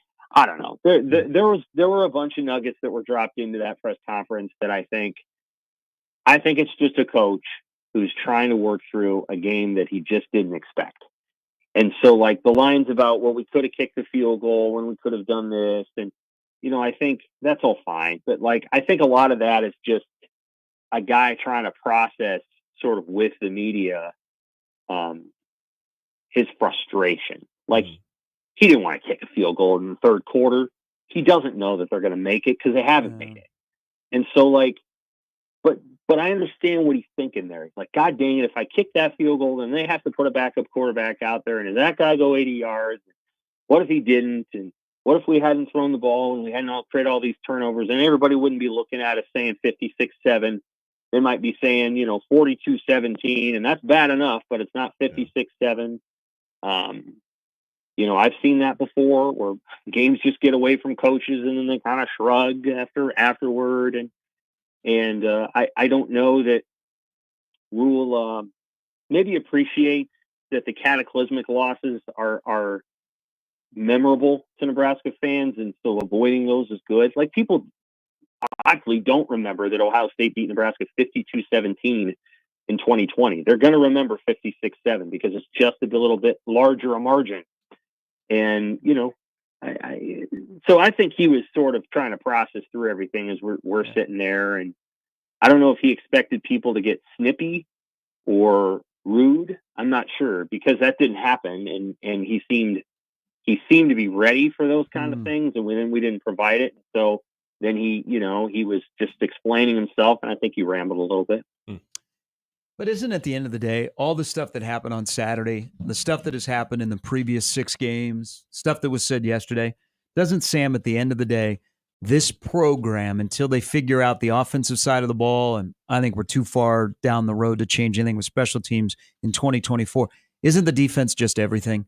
If the defense has a bad day at the office, Nebraska has a bad day at the office. Yeah, I think that's right. And I think they can rebound. Maybe not this week as much as everybody would hope. But I think that unit can play an elite game still. Like they could, they could play an elite game against UCLA, or they could play an elite game against Wisconsin. That's possible.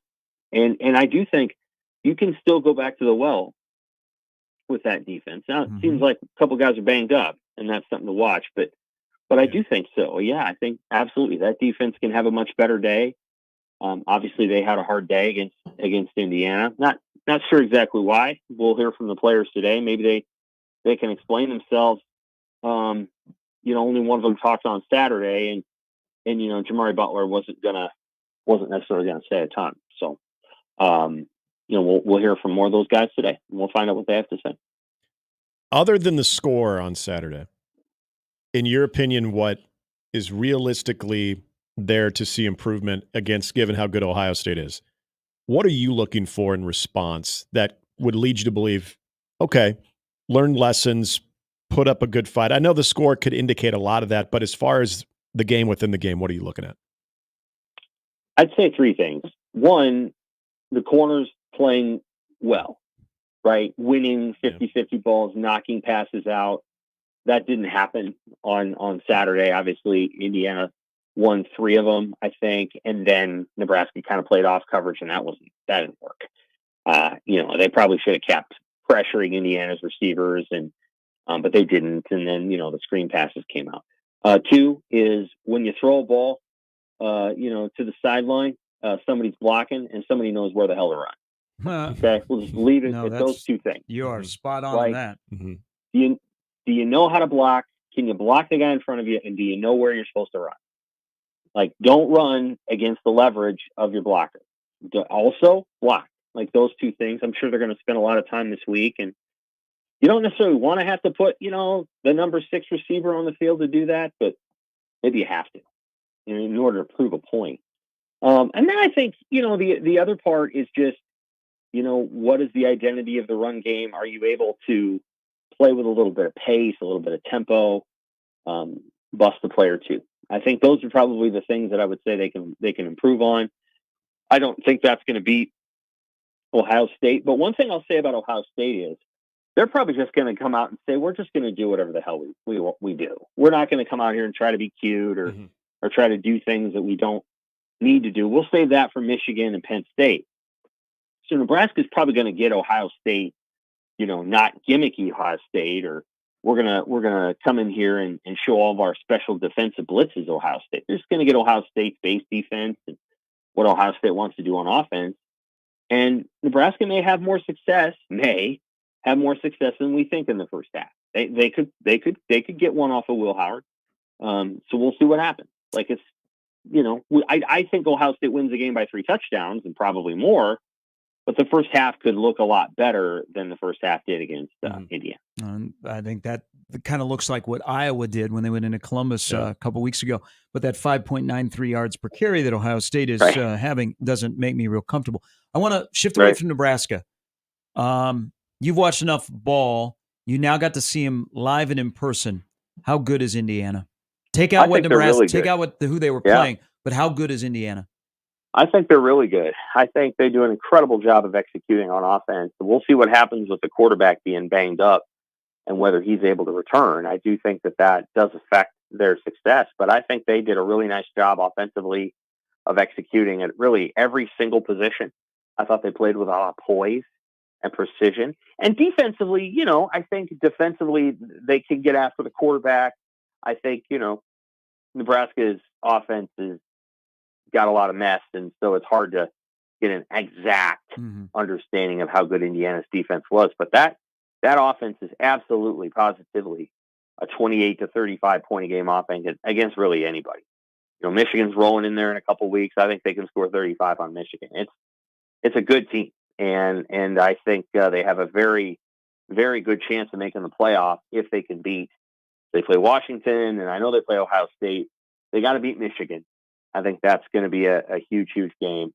And then just remember, if they don't play Penn State, they don't play Oregon, I don't think. And so if Penn State beats Ohio State in 2 weeks, and Penn State wins this weekend, Penn State and Oregon are probably playing for the Big Ten championship. And so it doesn't really make any difference what Indiana does against Ohio State, because they're, I guess it would. If they beat Ohio State, then it would be a 3-way tie, and it'd be a weird one. Yeah. Because none of the 3 teams played each other, but if Indiana could lose a game and still make the playoff and not make the Big Ten championship, I think there's a possibility of that if you play the dominoes out. So I'm not sure what's going to happen yet, but I do think that's a team that has an outside chance of making the playoff. Shoot, if you put Indiana and Iowa State on a football field tomorrow, I'll take Indiana. If you put Indiana and Clemson on a football field tomorrow, I'd probably take Indiana. Wow. So it's a good team. It's a good team. And real quickly on the heels of that, as far as what you saw from Indiana, I want to tie this back into the Nebraska game too, as far as big game atmosphere, not something that Indiana is used to having, but also we were talking about a lot of things we wanted to see from Nebraska, the preparation standpoint. You saw that obviously from Indiana, looked very, very prepared. At what point in this game did you think, okay, Indiana just looks like they've got all the answers and this thing could eventually snowball the way it did? Right away. Yeah, it didn't take long. As soon as Corey Barney caught the kickoff at the 1 and fell out of bounds, I thought Nebraska should have taken the ball to start the game. I thought they should have taken the ball and tried to score and tried to gain control of that game and quiet the crowd. And, Rule gave a very good answer as to why he didn't do that. He chose, he does what he does. I think, but once they fell behind 7-0, and then the thing with the 1 yard line, it's like, yeah, Nebraska's just not ready to go. Mm-hmm. Like they're not. And I understand they could have tied the game 7-7 and all the rest. And I understand all of those things, but I thought once Indiana got the lead, Nebraska pressed, and then they just pressed all day offensively, and so there's all kinds of stuff. So I think it's really important to get a lead, against Indiana, and they didn't do it. Against Ohio State, I'm not sure it really matters that much, but getting a lead would be a good idea there too. Yeah, it would be. Sam, thanks for your time. Safe travels back on the road out to Columbus, and enjoy the rest of the week. All right, take care. That's Sam McKewon of the Omaha World Herald. What did Cignetti say yesterday about Nebraska? Wasn't it we beat a team that a lot of people thought was a good team? Yeah, thought. Yeah. Now he said between the post game Saturday and his press conference getting ready for Washington, things about Nebraska, the whole that, this will open their eyes, but also what he had said before, if, you push them, that they're going to, I'm paraphrasing, but they're going to fall apart. And then what people thought was a good team. It just gives you an idea of what they were seeing in preparation for Nebraska. And again, that comes with his confidence and his confidence with the system and the guys that he has running it, but also it's a bit of a glimpse on the outside looking in on Nebraska too and how they view them. Hey, game day will be there this weekend. They play Washington. That's what I appreciate about game day and ESPN is they don't care about network affiliation. Mm-hmm. You know what the Indiana-Washington game, what network it's on? That one is on CBS, is it not? BTN. Or oh my God, that's a BTN game? Yeah. God, I thought that was a CBS game. I'm pretty sure it's BTN because they were they were advertising it on the Indiana website yesterday. But game day doesn't care about the network affiliation, so they'll go anywhere. So yeah, BTN. Fox's pregame show. I mean, somebody should be at MetLife for Notre Dame Navy this weekend, or out in Vegas for Boise State and UNLV, or they should be LSU, Texas A&M. So I give, McAfee has enough power. That's why it's there. But I mean, Fox's pregame show should not be in Columbus. No. But I appreciate that about game day. And that just shows you the power of game day. They're like, we don't care. Even if Fox is in town, we'll go there as well. You're going to get, I mean, I understand what Fox is thinking is even with a Nebraska beatdown from the week ago, you've got this dedicated fan base. It's going to, as long as we give a little bit of Nebraska content, Ohio State's going to be revved up. They're coming off a bye week. They're going to be fine. It's in Columbus. So obviously there's going to be that bump too, but this is the Nebraska bump that I think sometimes they take advantage of you fans, even in your lowest moment, that you will tune in and watch that. Big nude kickoff is becoming one of the worst things to happen to the Big Ten. It is. Because they're shoving it down our throat that the 11 a.m. game is the game. Yeah. Okay? Penn State, Ohio State should not be at 11. That should be a night game. Yep. That should be a whiteout. Yep. But it's Fox saying, you know what, 11 a.m. is the time for you. You guys not looked at the ratings? When the SEC on ABC is in prime time, what they're doing? Huge. 13, 14 million? I can't believe fans can't agree with Fox that 11 a.m. is the number one window in college football. No. Yeah. It's becoming the worst thing that happens because they shove it down our throat and saying 11 a.m. is the game. Penn State, Ohio State, in-state college needs to be a night game. Yeah. Ohio State, which, by the way, the Big Ten kowtows to the Ohio State. I mean, whether you're wearing stripes or whether you're wearing a suit, they don't send Ohio State to go play a night game at Penn State. Right. Well, so there's no whiteout. Think of some of those great games that we've seen when Ohio State has had to go to State College, too. The ones that I can think of in the last decade, 80% of them have all been under the lights. Yeah, I mean, fans can't enjoy the 11 a.m. game and say that's the number one window, right? No. Okay, No, you want the build-up. You want the build-up. Fox is telling you that 11 a.m. is the time. Yeah, we've talked about it from. You got a bad pregame show. I mean, I don't know. I don't know. The SEC keeps beating the Big Ten. Now those are the two powers on TV, but 11 a.m. Trixie, that isn't for me. 2:30 in the prime time. The prime time is back. Yeah. Primetime football and college football is back. And we are better for it. Yeah. More night games in December in the Big Ten. Mm-hmm. Take I'm basketball outside. Let's go. Outdoor hockey. You know I'm a fan of that. A little bit later, Brian Christopherson will stop by. His unique thoughts on what's going on with Nebraska football. 5-2 going to Columbus to play at 11 a.m. against the Buckeyes. And then coming home to play at 2:30 against UCLA. And then taking a week off. What will that week look like? Will they be a bowl-eligible team? I think a lot of us are going to need that week off. It's Mornings with Sharp and Handley at 1620 The Zone.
The band's legendary 1976 farewell concert, The Last Waltz, hailed as the greatest live concert event of all time. Experience the magic of that historic night with a new star-studded lineup with the Life is a Carnival Last Waltz Tour 24. Tuesday, October 29th at the Orpheum. The Heartbreakers for the first time since Tom Petty's passing, plus more special guests. Listen to the Counter Happer Show all week when you're way into the show. More details at 1620thezone.com. Thanks for the backup. Wait a minute. The Last Waltz? What? Without Tom Petty, they're out touring? Yeah. Well, the show must go on. Whoa. I don't know you can have anybody replace Tom Petty. Well, everybody always has like the backup singer too, or not the backup singer, but they bring in somebody else that tries to hit the notes or a name. Wasn't Clapton doing stuff with the Beatles for a little bit? Not sure on that one. Yeah. John Mayer has been with the Grateful Dead. Yeah, for a right, bit. right. All right. Well, I believe I've spiked your intrigue there. Maybe you should check it out. Maybe I'll listen. Go to Listen to 1620thezone.com. the Connor Happer Show. Try and win some There tickets. you go. I know the VIP line. You can use a name like Bob or Mike. NBA starts tonight. I know you guys are not super excited. I'm going to watch the Family James, though. All right. Jimmy's an NBA guy. Bold prediction, 5 playoff teams will come out of the West or the Pacific Division. I'm back to including hating my, everybody, so we're Beam back. team. I would go with the under on their win total, Denver and the Knicks. I would go with the over on Boston and Oklahoma City, which Boston, Oklahoma City is my finals pick. Shea Okay. Gilgeous-Alexander will win the MVP this year. I am all in on Oklahoma. Matt, by the way, in the JTech Construction Zone Twitter feed said he'll take OKC in June, but if it comes with that horrible SGA and Holmgren ad, then it's a hard pass. Yeah, I think they've retired that, fortunately. What a pro wants, what a Yeah. pro needs. So the NBA, so along with the NBA, we get for the final ride TNT, but inside the NBA is back tonight. Think about this for a moment as the city of Omaha embraces the NBA. Exactly. I like our team in Omaha to be in the finals, the Timberwolves. Yes. Mm-hmm. Let's just, because we have to tie everything to Nebraska football because it's required by the Nebraska Broadcasting Organization when I'm you're doing listening. a sports talk show. So as the NBA begins today, it's October 22nd. Nebraska football is 5-2 playing in the 2024 season. When the NBA ends, we will be in the middle of the College World Series, and we will be getting ready to see what Phil Steele thinks of the 2025 Nebraska football team. I just hope I'm still It's alive. such a long College basketball hasn't started and will already be done by the time the NBA starts the playoffs. I swear the only thing longer is the Lancer season. You did the USHL stuff. You know what I'm talking about. Yeah. So that's kind of the length of the NBA season. When it starts, we're getting ready for week number 8 Yeah. in the college football season around here. When it ends, we'll be wondering, Phil Steele, how does he feel like Nebraska wow. losing all of that veteran leadership and old guys on defense? That's the NBA season in a nutshell. Well, as I'm reading a lot of people's emails today, at least one in particular, will Dylan Raiola still be with Nebraska? It's where people are right now. It's where people are. I've already expressed what I think about that. And I 100% agree. 100%. But remember we said everything is fair game right now? I guess apparently that is too. Well, I mean, everything's on the table. Something also is on the table because we like to compare. I'm going to compare something in Matt Rule's past life when we come back on Mornings with Sharp and Handley on 1620 The Zone.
Nice.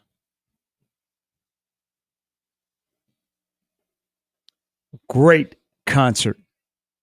Probably the best concert in the city of Council Bluffs I've ever been to. Oh, the Mac pulled it off there? Mm-hmm. One of my big regrets Best concert not ever. going. I never saw them live. Best concert I ever saw at the Mid-America Center, and acoustics were kind of was Pearl Jam. Yeah. Oh, Pearl they Jam played there? Yeah, they were a long time ago. What happened to that building? It was the thing for a while. Yeah, the Lancers played They there. they did. The River City Lancers. I know. That was weird. Celebrated Clark. Yeah. What is it? Yeah, the Clark Cup. Yep. Yeah, celebrated the Clark Cup there. You're going to say the Calder Cup, weren't you? Well, I was trying to think because the regular season title in the USHL is the Anderson Cup. Yeah. Celebrated the Clark Cup, beating the River City Lancers. Lincoln Stars destroyed them that year. I went to a few games at that building to watch them. It was weird. I felt like they were so far away from everything. Yeah. This is so. I saw Tom Petty probably a little over 20 years ago. I was living in Lincoln, and we were giving away tickets, so we came up in a limo. Remember when limos were a big deal? We came up in a limo from Lincoln. If you arrive to a concert in a limo, you're like D-Bob and Rudy. Well, it was like an old school. It was like an old school limo. I don't got my wallet on me. I'll get you on the way back. Go Irish. With a flute of champagne. Because when you do get out of a limo to go to any event, you need to have a flute of champagne. Beautiful too. GD day for a game. We did have a limo driver. I do remember this. Like they were gonna like send him off to a different part of the parking lot, and he's like, "Nope, we're a limo."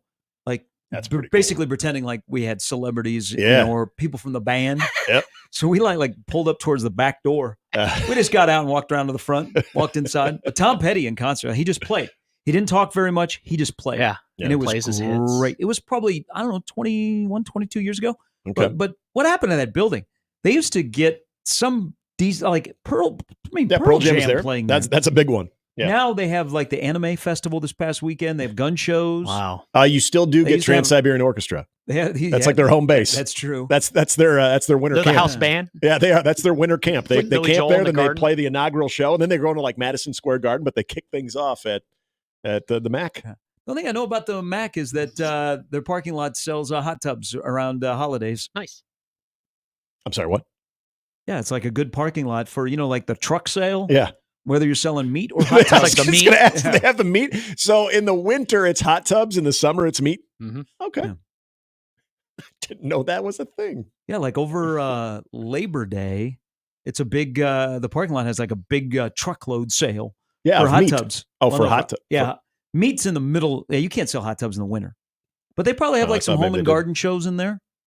They Yeah. were going to have an arena football team. That was going to be like the real arena football league. Yeah, an A1, yeah.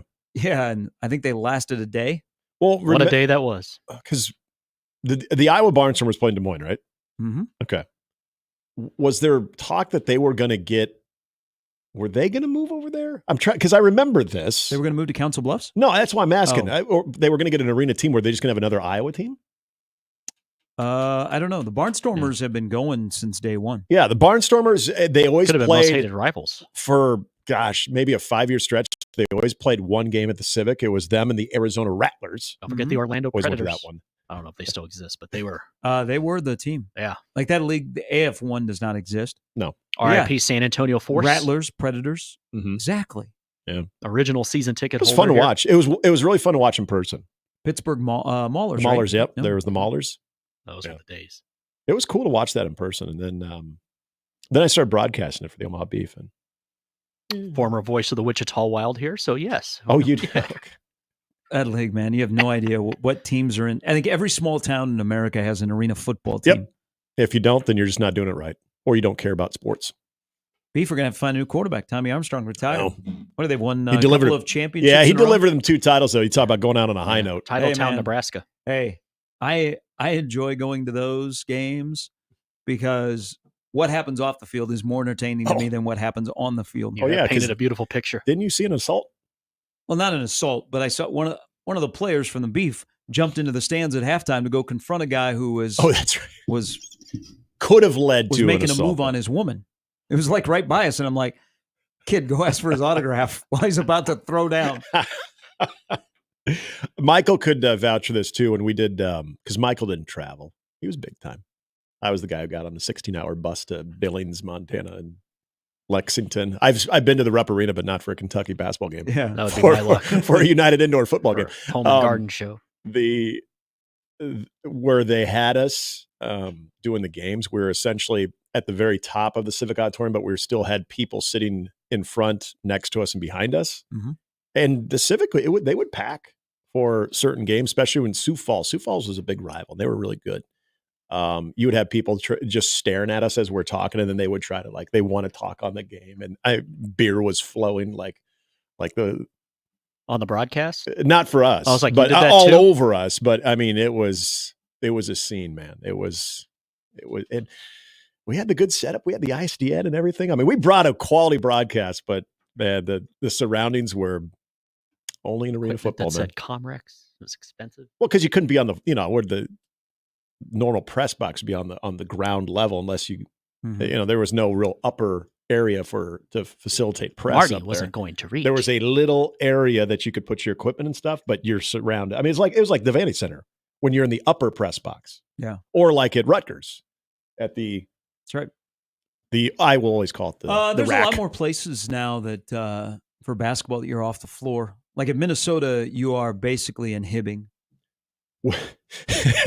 You're way up in the corner. But would you rather that because it's still with the elevated floor? It'd be really tough to see. No, because they used to have because they remember in the second level of Williams Arena they had a press level which you sat down. Good. Yeah, and it was a great view of the floor. But then they redid the second level and they put the media like they do in if you go and cover an NBA game, you're not on the floor. Right. You're kind of like in the corner. Yeah. In Minnesota, you are way in the corner. You're a long way away. That's no good. It's kind of stuff that forced the late great Rod Hundley to retire because the eyes just weren't working. So Yeah, I was like, that's the fate bifocals. that awaits many broadcasters. Yeah. Well, my eyes are crapping. By then, you'll be on the catwalk then. Okay, I have a done a game on the catwalk. I have a Matt Rule past life. I like past lives. I've had my readings before. So, the general feeling is Matt Rule pops in year 3, right? Mm-hmm. Boom. All of this is to set up year 3. You use the Baylor example. Mm-hmm. And there's some similarities, but I think there is one similarity that I'm waiting for it to be discovered, and I'm just going to give it to you and tell you that it's not a good comparison. So year 2 at Baylor, after blowing out Abilene Christian to begin the year, it was kind of a choppy season. He had to go on the road to play the 6th and 9 team, Oklahoma, Texas, respectively. And then in year 2 at Baylor, Matt Rule walked into Mountaineer Field at the time in Morgantown, West Virginia, and took on number 3 West Virginia. It was game 8 of Matt Rule's second year at Baylor. Baylor got beat 58-14. Now they would recover and finish the regular season at 2-2. They'd beat Oklahoma State and Texas Tech. They would get into a bowl game. They won their bowl game against Vanderbilt, and then the next year is, the year that popped. It popped. Yeah. So, game 8. So, in the 20th game of Matt Rule's tenure at Baylor, they got beat by a ranked team 58-14. Game 19 of Nebraska's tenure for Matt Rule, they got beat by a ranked team 56-7. I hope people are not going to do comparisons on those two. Because they didn't play Ohio State the next week. No, put some respect on Oklahoma State. Oklahoma State, right. They came right. home to McLean Stadium and beat Oklahoma State 35-31. An unranked Oklahoma State. But here's the difference. Where this one is a little bit tougher to take than if you were following Matt Rule at Baylor back in the season of 2018. Baylor was playing a lot of young guys. So you could say, man, you guys competed your butt off the week or 2 weeks before at number 9 Texas. You only lost by 6. Saw that game on ESPN. Yeah. Then you got blown out in a ranked game. But Baylor in 17-18, they were playing a lot of young guys. So you're like, okay, I can see it. They're getting better. They're getting better. They're getting better. Oh, took a lump. But you know what? A lot of young guys, they got in that moment. They failed, but we're going to be fine. Yeah. The difference is and on something that was said yesterday where I think it's going to bug you a little bit more instead of saying it's just a loss is Nebraska defensively was so poor with 11 missed tackles, and we're talking about gap integrity. And you know what I'm talking about? If we're talking about that side of the ball, that's your older side of the ball. And not just redshirt freshmen. It's like juniors and fifth-year seniors and sixth-year seniors and guys that have doctorate degrees that are playing. So that's what bugs me a little bit more about this loss occurring when it does. I might be even more of like, okay, if it was just a roster full of still young guys. Right. Technically, Nebraska is young, but the defensive side of the ball is your oldest part where you start 9, I would consider old guys. So that may come up. I just want to put my 2 cents in that I don't think it's a fair comparison because at Baylor, he was playing a bunch of young guys that then, okay, year 3, it's going to pop. The side of the ball that really struggled on Saturday was a bunch of old guys. I still can't believe we're having to have a discussion about gap integrity and that stuff yesterday. Yeah, I mean, assignment sound football, which is, I go back to what I said on Friday, the one area that I have the most confidence with this entire football program is the defense, and it's the way that they prepare. It's the way that the coaching staff and the players are in sync, and then that execution has been seen on the field. I think it's to what you're comparing to of year 2 at Baylor with a young team. If you look at that season, it is the prototypical young team learning how to compete at a high level, having some highest to highs and lowest to lows. They never went on anything more than a 2-game win streak that year. But think about this year, the way it's playing out. If this was a very young roster, you had maybe your oldest guys are true sophomores, but there's a lot of redshirt freshmen on that defensive side of the football. And then the offense, similar situation. I don't want to say we would dismiss what took place against Indiana, but it would make more sense. Because isn't that kind of where we are after 2:30 on Saturday? None of this made sense and especially the side of the football you're talking about defensively. That just didn't make sense. Yeah, just say you're not ready for the moment. Get it, coach. You got a 19-year-old kid playing quarterback. You got a guy that doesn't get knocked down by the turf monster at running back, and he's just learning to tie his shoes. That's part of by the way, if Marcus Satterfield has to sit in front of his boss and go, hey, that's part of his defenses. We targeted our top 2 wide receivers, Matt, 12 times. They only had 4 catches. And I got a running back that can't keep hold of the ball in the red zone and gets tackled by the turf monster. Okay, now back to your point. And throw that in there. There's a lot of things on the offensive side of it that you can point to of more youth in some key roles. But again, what's the most experienced part of that side? The offensive line. And that has been, I guess, maybe to say it best, a very inconsistent look. So again, I go back to, if you want to look at a younger team and a 2018 Baylor team, it makes sense. Every loss, and when you get punked by a team, to use a Fred Hoiberg term, when you get punked by a team, there's always going to be some context to that.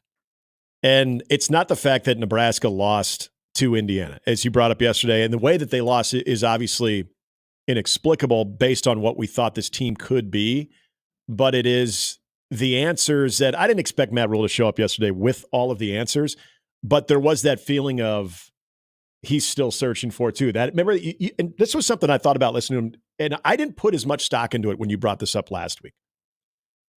And it was last Tuesday, so it was exactly a week ago. You had said, "Man, he seems short. Something's off with him." And talking about it. And that was interesting coming off of a bye week that you would feel like confidence is flowing. You brought that up, and I said, I didn't see it as much last Monday as I had in some previous Thursday interactions that he's had with the media, but I also sort of chalk that up to we're 48 hours away from the game. I got game face on. Yesterday was a lot of try to talk himself into finding the answers while completely noticing that. Yesterday I didn't really, what's he going to say yesterday? That people yeah. want to pound. That's- Fans that's want a- to that's a pound good- of flesh. Okay, that's fair. Fans want people fired. And it happens. Just because we don't say X, Y, and Z should be fired doesn't mean I don't think if you're doing your job, you should continue to do your job. But what people wanted to hear him say yesterday, he really didn't say. And I think Sam put it perfectly, is, I think he's ready to fight people. Yeah. Because I will tell you, because I got this last year, he will defend Satterfield. So last year, he really privately defended Satterfield because he was like, you guys aren't at it. I don't want to say you guys. He said, you're not at practice. You haven't seen the development of Harburg and Purdy as quarterbacks. That's on Marcus Satterfield. So he defended him last year. Yep. And I think he was ready to fight and defend yesterday. And Sam put it perfectly. That wasn't the tone of, where the questions were going, right? Of let's turn this into a fight between the media and the head coach. He kind of dropped it out there, because he's very cognizant of his program. He likes to consume content, either the good stuff and the bad stuff. So what he said yesterday, I'm like, that's why I said the goodwill of Matt Rule. I'm pausing because now it's time to see actions. Okay, because he's done some good stuff. He said and done some right things. But now they've gotten the first bout of adversity since he's been the head coach here. What is the response, whether it be this Saturday, the next 6 games, because Nebraska will go to a bowl game, and what will it be in the offseason with your roster and the rest of your operation? Yeah, and so I might have to – it's going to be on pause for a while. It's not good for the VCR. I understand that. And then eventually it's just going to turn off. This won't turn off. I might, come back maybe late December and unpause it.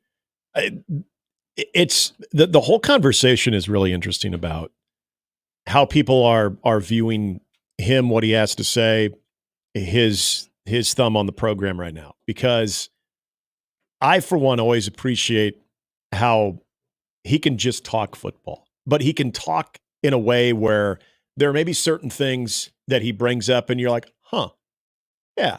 There were times where listening to Scott Frost talk, it was a media obligation. I think there was a lot of times it kind of went back to the old, the phrase of we're getting close, we're really close. And that was always in summation of every Monday press conference. That was pretty much it. Where I think he was trying to convince himself that. I don't think he really believed that. I think he was trying to convince himself that. I think when Matt Rule talks, and this is why yesterday I thought was kind of interesting. I think when he talks, he believes everything he's saying. I think that's what's so frustrating for him right now is he has seen a product at practice that for whatever reason is not lining up on Saturdays in a consistent manner that they feel should at least be there. They're going to lose some games along the way, but the overall play, and I think all 3 phases now, I think you put all of that out there, that it's not on a consistent basis that I think frustrates him more than anything. Yesterday was the first time that I felt like there was a tinge of that. I'm trying to explain things because I'm even trying to convince myself that this is as simple as guys winning one-on-one battles. This is as simple as, what we're doing defensively and when it comes to, being able to press as opposed to playing off a guy, that we can make those adjustments. Yesterday was more of the tone of, right? We can do that, right? As opposed to we this is what we do. He wasn't going to appease anybody yesterday. No. I mean, because people want him to say, I've made a change, we've reassigned some duties. And he didn't say that. Mm-hmm. And what he needs to say is, we got to find a way so our program doesn't get stuck. That S word. You're right. You're absolutely right. And I can't do anything to make you guys happy. You guys and gals that follow our program, thank you very much. We just got to go play a football game, and that's how we're going to be judged on. They've made the transition in one game of you were judged on a lot of like things you said or the way you acted or things you put on a film. Yeah. Now it's front and center, judged on what happens between the white lines on Saturday. And if you're not ready for that, welcome. I mean, welcome, because that's what it has become. Because you could go another game of, okay, we're saying and doing the right things. Yeah. It's going to pop. It's going to pop. It's going to pop. Now it's shifted to game 20.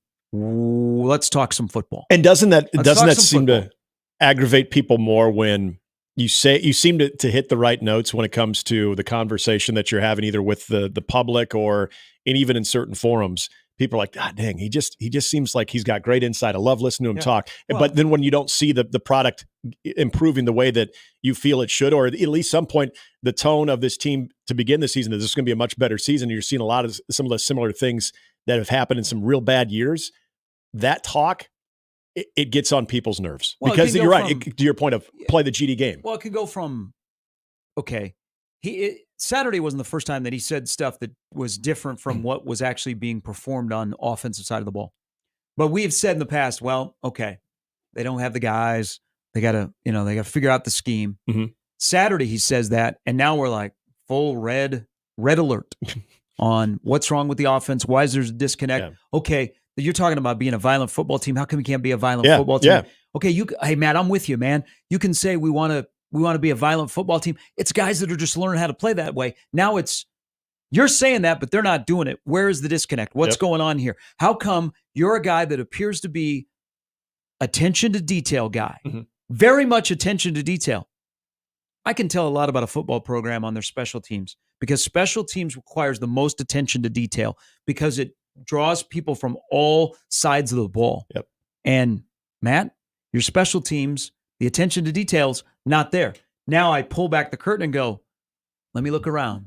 What else is in your program? Mm-hmm. That's where we changed in a course of a 60-minute football game in Bloomington, Indiana, in the 19th game that you've coached here. Yeah, you're spot on. Instead of, hey, Matt, Foley sucks, doesn't he? No, you're spot on, because now it's gotten to the point of, and we'll consume it all week because it's what we do. But as much as I could, as of this time last week, I'm like, I just want to see this game, because it was so interesting. It was such an interesting matchup, and there was the whole Indiana intrigue of, are they for real? All of that. But how does Nebraska come off of a bye week? A bit of a close call against Rutgers, but it was still a win. We've seen them lose games like that. You're convinced that things are a little bit better. I'm at that point now where there's nothing that any of the players will say today, or the coordinators will really say, other than maybe some tones. But you're also the guy that this is over. The bottom is going to fall out now, right? I think it's sticking with that. Yeah, I think it's a fragile team. For me personally right now. So when I say they're going to play in a bowl game, you're disagreeing. No. I said on Friday, I said what Saturday would do if they lost that game, and depending on how they lost, I think it changes the ceiling of this team. That was my whole thing. Is I thought that this ceiling to this team going into the year could have been an 8 or 9 win season. If they lose that game, I think the most, and even 7 seems like a stretch. You're looking at 6 and 7. So I'm right there. I'm at 6. USC's kind of a dumpster fire right now, but 6, maybe 7 to me feels like the ceiling. That's just how it feels right now. And I you're right about the response. The response can be something, but just this whole confidence thing, and the fact that we're still having this conversation about it, to me is your words, major red flag. Your opinion shook some people. They're like, I don't know. It was a gut feeling I had that week of, are we over it? You're not alone. Mm-hmm. You were just the first to say it publicly. Yeah. They're going to crater. And the thing that I still had the toughest time getting past, like a little bit more on why I thought that on Friday, and it's sort of just like, I'm putting it out there, is you've got a horrific phase in special teams that just doesn't show any signs of getting better. There is that offensive inconsistency identity where I firmly believe, and I even said going into the game on Saturday that I believe in 15, and I still do. But outside of that, what's your offensive identity, and that you're still searching for that? And then I said the one element that I believe in the most is the defense. And I'm willing to say they can respond well, but is that enough for them to get to 8 or 9 wins? And then what happened, you see a lot of those similar things when it comes to the confidence of this football program. And then my biggest concern on top of that was, if you lose to Indiana, then you're going into that buzzsaw against an Ohio State team that's coming off of a bye week, losing to Oregon. You lose 2 games in a row where there's going to be so much damn pressure on that UCLA game to win, even though you're a better team than UCLA. Where is this team mentally going to be with that much pressure in that game where it's like, you got to get this one, just like last year. You got to get Michigan State. You got to get Maryland. You got to figure out how to get those wins so you can be bowl eligible. And then UCLA wins a game on Saturday, too. Again, every week is its own week when it comes to the Big Ten and everything. But it's that inability to stop the bleeding in big moments like that just this program is yet to overcome. Brian Christopherson will stop by. Coming up in about 30 minutes on this edition of Mornings with Sharp and Handley on 1620 The Zone.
Did you guys know anybody last night subscribed to ESPN Plus just so they could watch Arizona and the Chargers?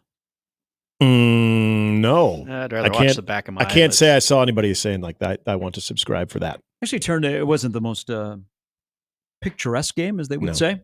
We had a lot of scoring on the other ending. game. Or if you do not have ESPN Plus, Scott Hansen did a bit on the Manning Cast where he was doing updates. And then after the Ravens-Bucks game was over, they all slid over to the ESPN Plus game. It came down to a field goal. And I take ESPN Plus for granted because I have it and that it's just on. That I didn't realize until earlier yesterday that was a Plus subscription game, which I'm okay with the dual Monday night games to kick off the season. Just not a huge fan of it throughout the year. They've watered down Sunday. Whoa. Yeah, they've watered down Sunday. 2 games on Monday, a game on Thursday. Oh, I thought you were saying the game. Because the Bengals-Giants game was thrilling. No. I'm just talking about the Steelers is the Monday night game. Yeah. That's what game 3 of the World Series is going up against. Be a great night for baseball. Really well. Last night was just another night where the NFL said we can do whatever we want to do. Yep. Putting a Monday Night Football game on ESPN Plus. And y'all watch. On Netflix on Christmas You guys Day. want to watch a playoff game on Peacock? We'll put it on for you. I watch because Kyler Murray is my fantasy quarterback who a 44-yard touchdown run. Damn. Help me out. How about that? Where he actually had Kyler Murray in the open field runs so fast he actually has to slow down. He slowed down at about the 10-yard line. Because no one near him too. When he hit top speed, like the 0 to 60 that we talk about cars, he was 0 to 19 in a matter of 5 yards. And good on him coming off of an ACL a few years back to hit top speed like that. That was like old Kyler right there. That was actually pretty impressive, him hitting the edge like that. But still no 21 miles per hour like Derrick Henry. A couple of emails here to the Equitable Bank inbox where they take banking personally. This is with John. John is with you. He said on Friday, a win would put them in line for 9-3, and a loss would put them in line for 6-6. And after they lost, I truly believe 5-7 is on the table. That is from John. So he is with you. On the heels of that, Andy writes in, "Hey Gary, what do you think will happen if they go 5-7 again and don't go to a bowl game?" Not supposed to be that way. There will be some very uncomfortable conversations, and Indeed.com will be a popular place in Lincoln, Nebraska. Shout out Indeed. Not for the guy in charge of the program, but people No. that are involved with the program. And it might be the ripcord to just cleanse the top part of your experience chart instead of just letting it organically go. Graduate and phase out. Yeah. And that would be it. It would be an awful, awful, awful look that you could question everything that Matt Rule is doing if they finish this year losing 6 in a row. Right. If that was the scenario. Now, if that's the scenario, then somebody of somewhat importance has gotten injured, and then another injury happened, and Wisconsin, Iowa, back-to-back were miserable. Yeah, I would say there'd be context. That'd be the worst case scenario. Best case scenario is they're 7-5. And they go to a bowl game, they play in a bowl game, then they fix things that need to be fixed. I want to ask you this because you've been steadfast on, this goes all the way back to spring ball. 7-5. Walked away from the red-white game, you said. Looks like a 7-5 team. Everything in the fall, 7-5. You, after the UTEP game, we're all kind of like, hey, see what the kid did? 7-5. You have not wavered from that. Nope. 7-5 still, right? Yep. And now I want to get so a lot of it was, no, Gary, come on, jump on the 8 win now. Jump on the 9 win now. No. Now people are probably going to say 7. What do you feel confident in this football team right now where you're, 2 losses? And I guess some of that could be their schedule remaining. But I'm sorry, 2 wins, that they could get 2 more wins. Because I think as people were probably trying to pull you over to the 8-9, now people probably try and pull you back like, you still think 7? I'm 7. Here, because I got this asked yesterday, is what can be fixed now in the last 5 games instead of in the offseason. You know what can be fixed, and you know what will help? Styles matter. Who Nebraska's opponents are. Very true. Very, very true. The styles of 3 teams in the last 5 games benefit Nebraska more. Styles and opponents matter. That's what will help anything that can be fixed. So, and you're right, because it's going to be more of what the other team is doing as opposed to what Nebraska internally has. No, I'm with you because of what Indiana wants to do offensively and how they match up, but also think about how this defense, when this defense was really flourishing against teams that wanted to be physical, run the football, and have a very heavy emphasis on doing that, that's in Nebraska's wheelhouse defensively. So UCLA, I can't really sit here and pinpoint what they do very well. But when it comes to Wisconsin get back a little bit to old Wisconsin of running the football, but not necessarily a horrible thing there for Nebraska. And this is where I think the offense is going to continue to get challenged based on the things that teams have said, hey, this will work. And Matt Rule even said it yesterday of, when they're blitzed, when teams play them straight up, they have success running the football. When teams are crashing, they have a big time struggle. I think you mentioned this on, was it Big Red Overreaction? Of running plays out of the shotgun for Nebraska and where that's going and having such a tough time for that developing. Because and you're right, I'm not saying you're wrong. When they need to slow the game down for Dylan. I think slowing the game down is going under center. Now, I love that they go tempo, but you can still go tempo. Absolutely can. I think they need to slow the game down because I think the game has ticked up a bit in the last couple of weeks because people have film and they don't respect certain elements of Nebraska's passing game. Tell you what, he's about a half second behind right now. There's a play to Fedoni on Saturday that if he throws it when he sees it, Fedoni has a chance for. Now, the pass was caught, but immediately the coverage was there. Mm-hmm. But Fedoni came clear.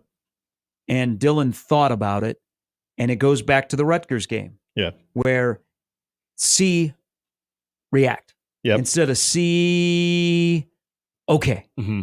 So I think they need to slow the game down just a tick for the quarterback. So that's why I say going under center. Yeah. And I think it would also possibly help the quarterback handoff game. Because I remember you saying that. I was watching a little bit of the game again yesterday of running plays out of there, and 3 plays in particular I could count where running back is not getting the ball and having to make a move immediately in the backfield, where he's actually crashing the line of scrimmage and then is either being engaged or has a chance to make his own move, cut back or whatever. So the amount of times that out of the gun, that developing and having to make that initial move behind the line of scrimmage is probably 60-65% of the time. I think Satterfield enjoyed running last year's offense with Harburg than he does this year, even though he has more weapons and a better quarterback. Well, you had... Even though the numbers will not tell you, I think Satterfield found more of a comfort level last year with his personnel than he does this year, because what Nebraska's trying to run, you're asking the offensive line to be darn near perfect on every play. Yep. Because you don't have the element of a quarterback run game and you refuse to run any sense of RPO or play action, right. Where last year you always had to account for 2 sets of legs in the backfield. Mm-hmm. And so the offensive line you could maybe have an off play and it wasn't going to kill you because the defense approached you differently. Yeah, that's just my observation. No, it's a great point because immediately I think of, and it was mid-season when they started to sprinkle in that element of the option pass. Now, think about what you just said right there. You can, as an offensive lineman, you can either technique was off on that one or you miss an assignment. But the ultimate pursuit of trying to slow down the option, getting out to the edge, and then you got your wide receiver running free or tight end in whichever case, you can still have a guy beat you as long as the quarterback gets the ball off in time and he's gained more time because he's getting outside the pocket there and on the option. You can hit on that play even if there's maybe one breakdown. It's a very good point. And Nebraska has an offensive coordinator that is more comfortable going to Cane's to look at their menu than he is the Cheesecake Factory. Okay. Right before you said that, to take it a step further of the simplicity of last year that's the best way to put it. A very basic, very little to choose from, and just try to hone in on that, where now you have, you want to be multiple. People want you to be multiple because that's the personnel that you went in the offseason and gained into the transfer portal. It's what you got recruiting wise as well. It should be an offense that is upgraded because you've got, I could say, quote, more weapons. You should be more multiple. So there's different ways that you can go about your offense. But the biggest problem is that you didn't have last year is you don't have a mobile quarterback. Yeah, this conversation does not make Marcus Satterfield look great. No. So everybody loves your analogy, though. Do like me some chicken strips. Chris writes in, the old guys on the old line. The problem is they've been bad almost their entire careers. Yeah, they have a lot of starts and they have a lot of losses, and almost always comes back to our line not doing their jobs. Well, it definitely puts more emphasis on, what you just said there, but that margin for error. But also guys that, quite frankly, we at least thought that they would, if anything else, have as good of a season as they did last year. Bryce Benhart regressed a little bit this year. You've had the injuries on left tackle, trying to figure out what you're going to do with the left tackle position. Like the two guys that I feel the most confident about right now are Ben Scott and Justin Evans. Those are the two guys that I feel the most confident about right now. Other than that, you might see some good here. I think Micah Mazuka and seeing a lot more of him could help. But on the right side, not getting the consistency there too, what that does not only in pass protection, but also in the running game, that's a problem. And that's something that you expected, that the right tackle would be something like, okay, he's gone through his lumps, but he had a good year. That's what he's going to be this year. That hasn't been the case. So again, that margin for error between that and then what you see with the inability to have a quarterback that can run, again, I wouldn't trade that. I want a guy who can play the position, who can eventually, in the intermediate passing game, in the basic passing concepts, be able to execute that, which I still feel Dylan is that guy. But do you lose something when you don't have a guy that can, as we've talked about many times, when an offensive lineman maybe makes a mistake, you have a guy that can mask that. Your quarterback run game can mask that. Yeah, that's what you lose. And we knew that would be an area that they wouldn't have, but did we know that it would be this big of a miss? Maybe we didn't. At least I didn't. All right. Brian Christopherson's coming up after the top of the hour. When we come back, we'll get some more emails. Lots of conversation on the stream this morning, also in the Equitable Bank inbox. So I'm very, very appreciative of everybody out there. So good morning, Internet. Go get them. And we will read what's on the Internet when we come back. It's Mornings with Sharp and Handley on 1620 The Zone.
And congratulations to our Week 6 winner, and that is David Wozniak. Nice.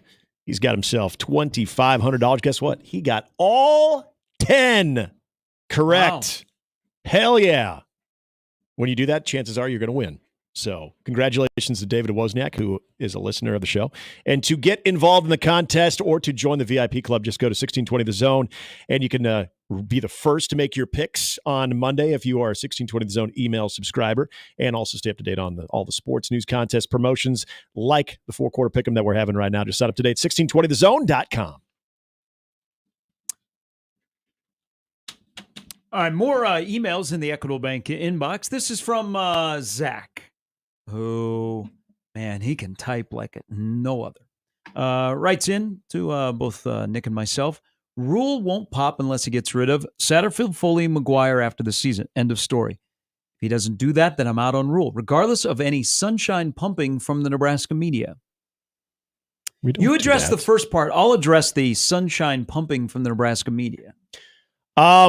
I will say this, for a lot of the people who feel like Matt Rule is overly loyal, they don't have confidence that he's going to make necessary changes that he sees would benefit the football program. I would disagree with that. I think Matt Rule understands how important it is for this program to evolve, and if he truly does think that Marcus Satterfield, let me put it this way. In my rankings of most likely to not be here to least, it would be Ed Foley, McGuire, Satterfield. That would be my rankings. But are all three gone? I'm going to say no. I'm going to say one that I feel confident because you have to. I don't think special teams is not changing. And at some point, you've got to have someone who can just make that at least an average to above average unit. Let's see how the rest of the season plays out, though, when it comes to Satterfield and McGuire in that offense. But I think right now the wide receivers, last year it was, there were some injuries, there were some personnel changes where you're kind of saddled with the group that you had. But where's the development of those younger guys? Are they getting better? Are they being put in positions to take that step forward too? Have not seen that. And I'm not trying to say that the Jamal Banks absence or Isaiah Nayor absence is all on McGuire, but when you're the position coach, there's got to be some accountability there for sure. But doesn't he get a tip of the cap for the way that he handled the end of the season after all the injuries, and all of a sudden he's playing a bunch of you guys? And they played hard. They did. They blocked. And then this year, your two top wide receivers come in that are not somebody you've recruited or developed. That's the part where... And I'm doing this for the sake of conversation. Sure. Because I'm going to also throw this out there. The special teams, hey, nobody's walking through the door to fix it this year. No. Even with personnel changes. Okay? It is an absolute dumpster fire that is wholly unacceptable at Division I level for football. So I'm taking special teams out of this. When you're doing an evaluation of somebody, and, Rule has made changes before. We really have never had since, Chenander, an in-season change of late around here with coaches. Is it more of a, we just need different personnel, or is it more, we need a scheme?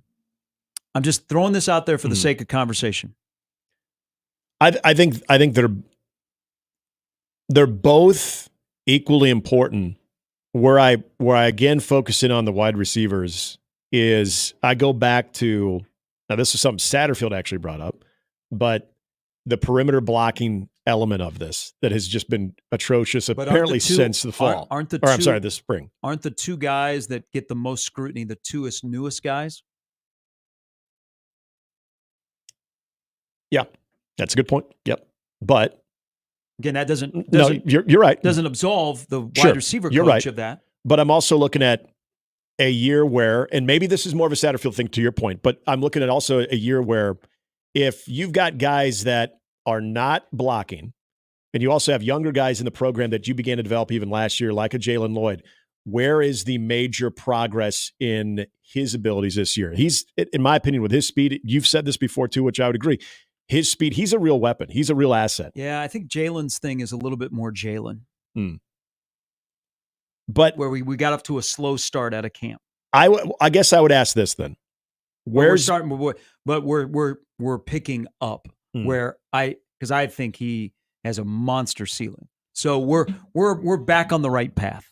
Where is the overall improvement of that group from last year, where you didn't have a lot to pick from and you just pieced it together, to this year where you're supposedly supposed to have more dudes? I know I was excited about the wide receiving group going into this year, where largely that group has been very ineffective. So what if I told you this? So does McGuire, and I'm playing the conversation here to drive this conversation, does McGuire not get credit for Ja'Cory Barney? I'm not going to give him as much credit for Ja'Cory Barney. No, that's fair. I'm not, because I think he just is a natural talent early on, an explosive player. Hell, I almost give Satterfield more credit for that one, to put him in positions to make plays. What if I told you about the Bellevue West guys, that this was not going well when they first started at Nebraska? The report out of practice that see them, and especially the bye week, is that the Bellevue West guys have finally maybe started to click. They're all redshirting. Okay. Now that's Morrison Hall. That's definitely a positive development that I had not heard, because that's a good question of. So maybe McGuire's deal is he just guys that are portal guys. They look at him and they go, "Man, young kid, get the," because that happened last year. Yeah. Until Rule got in and said, "Not today, fellas. That's your position coach." Okay. That the younger guys are more receptive than the older guys. Again, I'm not absolving the problems that are with the wide receiver room, but I'm just trying to add some context to this conversation about Garrett McGuire. Having said all that, I would still say maybe the overall development is going to be a little bit more noticeable for others than certain guys. It's interesting, and I think at least a fair thing to bring up about the transfers. But from just the position itself, do you feel like it is, with the bodies that they have, that it is as good as it should be? No, your two main guys are underperforming. Again, 12 targets on Saturday at Indiana, so you want to include them. They had 4 catches. Not all of it was their fault, but going down on first contact, sloppy routes. It's the same stuff we heard about older guys last year. So I don't know what goes on in that room. Yeah. But your top 2 guys need to perform like that. Okay? Yeah. They're here for a reason. Yeah. That's why I was excited about this room. But they've been exactly the same people when they got here. Yeah, that's why I was excited about this room, was those guys playing with the experience they have and being more of a threat that allows younger guys like Jalen Lloyd to become. Well, here's another thing. I think this whole conversation, and Jamal Banks came from Wake Forest, where he was wide receiver 1. Nebraska in the last 2 years has not had a true wide receiver 1. Yeah, true. I mean, when we think Billy of Kemp, a wide receiver 1, Nebraska hasn't had one in 2 years. Yeah. One played the role at Wake Forest. He is nowhere near wide receiver 1. You might say he's wide receiver 2 or wide receiver 3.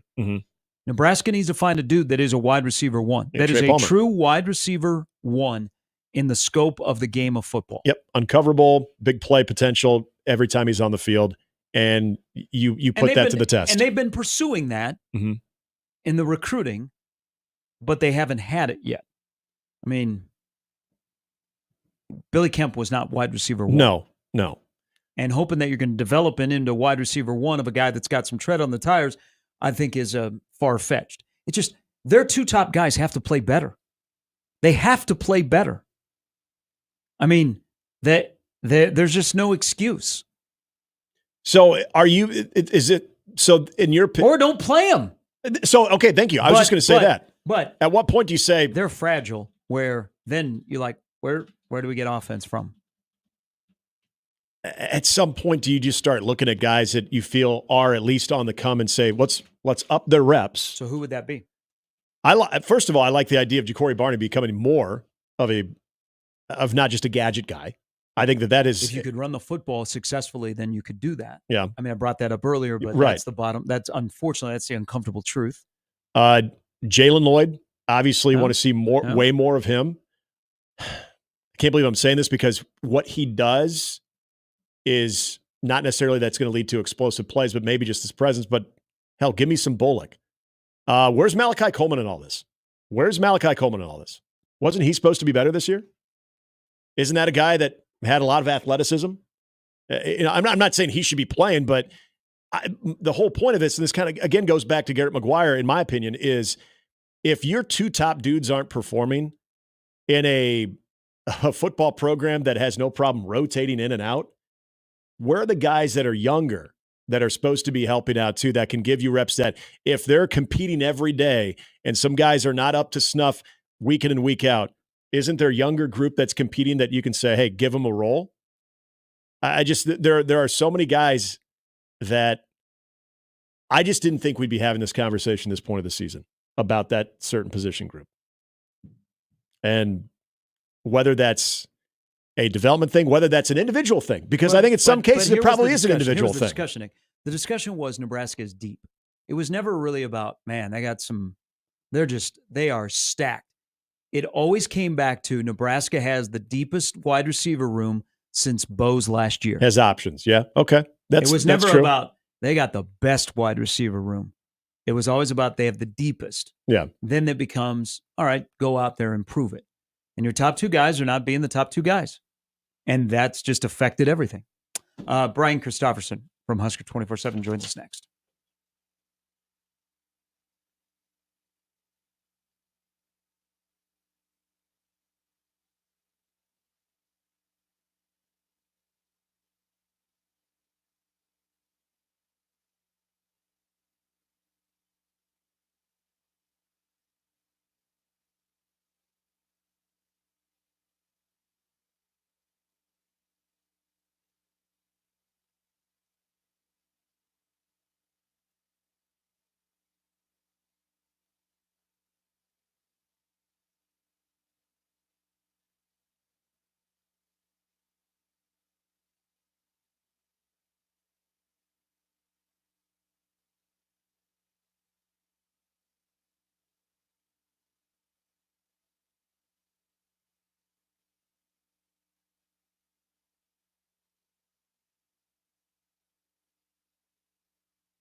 All right, welcome back in. Last hour on a Tuesday. That means it's time for Brian Christopherson from Husker 24/7. Him and Michael Bruntz have safely made the trip to Bloomington and back, and they can't wait to go to Columbus this weekend. Good morning, BC. We're flying this weekend. So Whoa! Hey, what was the snack game? What was the go-to on the way to Bloomington? You know what? I don't think I got a snack. What? No, I didn't. Sorry. Yeah. BC. Casey's Pizza. I had a slice of Casey's Pizza. Okay, because I rely on you when you're on the road to tell me what the new hottest thing is. I know I gave you a gem with the Hidden Valley Ranch Bugles. Yeah, those are good. Yeah. You were right on that. It wasn't because anybody pressured someone like, hey, we got to get in the car, man. We had time. Pick it up. But nobody, I don't know, Bruntz maybe had something. I don't think so, though. He's a good travel partner. The stops are really respected. There's at least a 10 to 15-minute window to get what you want. Nobody is tapping their foot. So it's my own fault. I point the thumb. Okay. Hey, there's I think it's United or somebody added an extra flight Friday and Sunday from Omaha to Columbus. So good on them. I'm glad you guys are traveling. You can get in, you can get out. Before we dive into some nuts and bolts, Nick brought up a point that has got me thinking here. So once Nebraska is done with Ohio State, they will flip the calendar and they will be down to 4 games left. And we've done the math on some players. You guys do it on 24/7. We've done the math of, okay, here's how many games they have left. Everybody knows how many games Riley Van Poppel has left.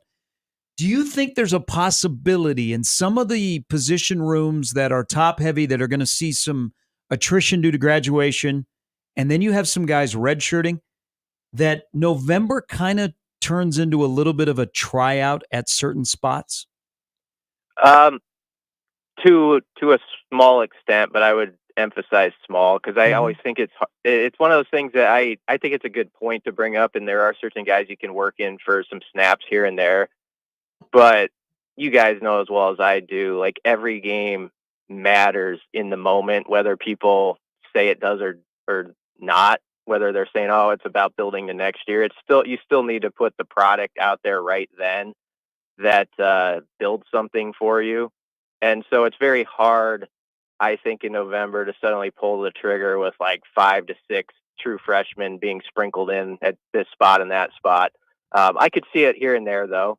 And there are some guys who have saved up their games, and maybe there is a plan there. I think it's a question that's worth exploring more in the next week or two with the staff to see which guys those might be, how much that might be in play. I think it's a good topic you bring up, but my thought is it's just one of those things where I don't expect like just some massive, like, okay, all of a sudden this guy's playing 15 snaps. You know what I mean? But like a Bly Hill would be like maybe the number one Yeah, candidate. he could. He'd be a good example. Certainly at wide receiver, if the perimeter blocking is as efficient going forward as it has been to this point, you have to maybe think about changing the reps up, I think, a little bit. That's not easy to do either because you've got 2 veterans there who do bring you something you think like over others maybe when you actually are throwing the ball down the field. But definitely right now, I think all options have to be explored. And they did have that bye week where they let some young guys get a bunch of reps, and we were told that young guys impressed there. So you wonder if somebody made enough of a mark there that coaches were like, okay, November, there's going to be something for that person. We'll see. His name was brought up yesterday, and going forward, maybe not even this game in particular, but to Gary's point about that last stretch of games, where's Carter Nelson's role going forward, and is it utilized more? Yeah, I mean, he's someone I'd love to see pop up a little bit more, even if it's in niche stuff where you have 4 to 5 things sort of just stapled for him. It feels like there could be more activity for a guy with his talents. I know they've struggled because they feel like as much as the offense has scuffled, they do believe they have all these different options they can go to, but it hasn't been producing. So I think you do, for a guy who's already burned his red shirt, who you've dedicated this season to building up, I'd love to see him get more activity And I'm within reason on that. I understand he's a first-year guy. There's some things that he's probably still swimming in with what to do here and there. First time even playing with 22 guys on the field, all that matters. But yeah, when he's gotten the ball and all that, he's looked pretty good. So I'd love it if they could get him a little bit more involved. And again, I think that stuff's all got to be on your mind right now as you think about how can you win now? Yes, but also is there a way within that to build confidence of guys who are going to hopefully be in this program the next 3 to 4 years and build this thing how they want to build it. So let's talk about winning games where you have to score points. And who knows how Saturday in Columbus unfolds.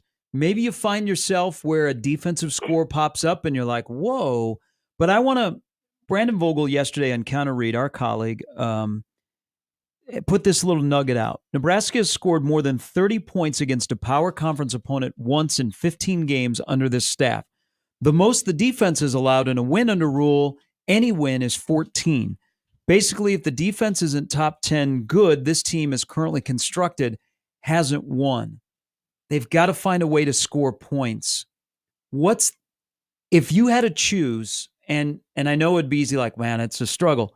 What's the easiest path right now to finding ways to put the ball in the end zone for this offense? Well, I don't think there is an easy path, which is the problem.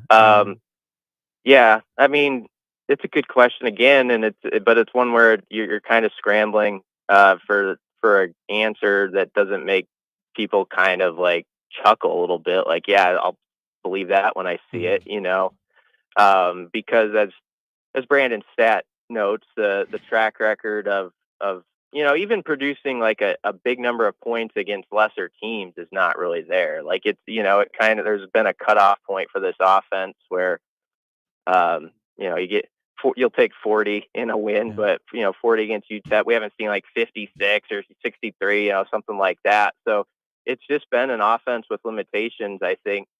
And if there is an answer, I really thought it was going to come through more explosives like Jalen Lloyd type plays being, sprinkled in there.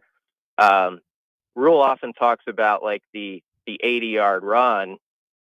I'd take more of and I don't want to dismiss what you say. I get that, but like, I feel like there hasn't been enough of like the 4 to 5 yard run. And then you start there, you know what I mean? So I think it would have to come through explosives in the pass game, the way this team is built. And I think if they're going to have success down the stretch, they have to do a complete flip of how they play on the perimeter. And that's going to be tough to do because there's data that's suggesting it's difficult for this group right now to block at a high level. And if you're not going to be a great running football team, you need to have at least that extension of it, which is what that is supposed to do, those bubble screens and stuff like that, where you get the ball out to a Ja'Cory Barney, you got your tight end or your Jamal Banks on someone, he takes care of who he is supposed to. Barney goes through and gets 12 yards or whatever. That's basically like a run. That's off the table right now because they're just not blocking well on the outside. There were so many plays Saturday. And when you think of one-on-ones, you think of 50-50 jump balls. But the one-on-ones in like every facet of the game, Indiana was winning like 80 to 90% of the times. Like one-on-ones where a 170-pound cornerback just scoots right around your 210-pound guy and, hits a guy for a 1 yard gain when it should have been a first down. And so that stuff has to work if this offense is going to work, I think, at this point, because you can't just change everything right now. So you have to just get a lot better at what you're doing. And I know people are like, yeah, I don't see that happening, but that's what I think would have to happen. We've talked about this the last day of not putting too much into what everybody has to say. Let's see what the response is from that game. But against Ohio State, if there's something that is either said or early in the game Saturday that is a sign of at least a positive response, BC, in your opinion, what does that look like? I'll start with what the unit that I think still has it in them to deliver, good performances in a game like that, and it's the defense. And I would it would be them coming off the bat, showing they're ready to tackle. They're getting in the QB's kitchen a little bit, and they're just attacking, and they're there for the fight, and there's an understanding of what type of animal they're facing this weekend, that Ohio State has just electric players who are going to, they'll make some great plays on you. But it was sort of what Rule was getting at yesterday. Like you think you are an NFL player, those are NFL players over there. Yeah. If you think you're an NFL player, go compete like one, go be that guy who's a dog and wants to go have a fight like this. And maybe at the end you tip your cap and you say, you're that many points better than us, actually. But you went at it with a tenacity, like we're gonna challenge you. We're gonna get in your face. And if you run by us on a few, that's what happens. And that very well could. Easier said than done. But I want to see that, just like, we're coming with the mindset that we are on your level, even if everybody else on the outside doesn't think we're on that level. You know what I mean? Like, you have to have that as a competitor, where you go out there and you don't just concede right off the bat. Right. You are this and we are down here, like everybody back on their couches is saying. You can't look at it that way. So I want to see that out of this team. I want to see them look like they feel like they belong in the fight, even when everybody else is saying they don't. Does this program have the capability of being angry after a bad performance? Good question. I think there's some guys like that that can bring that out. I think there's some veterans like Ty and Jamari who can have that mindset behind the doors that we don't always see. And I hope some of it exists this week, because I know there's guys with a lot of pride individually over there. I wrote that, after the Illinois loss, if there was one thing I was heartened by, it felt like painful in that post game, and like, someone had lost their dog, and I haven't always felt that way about some post games with Husker football.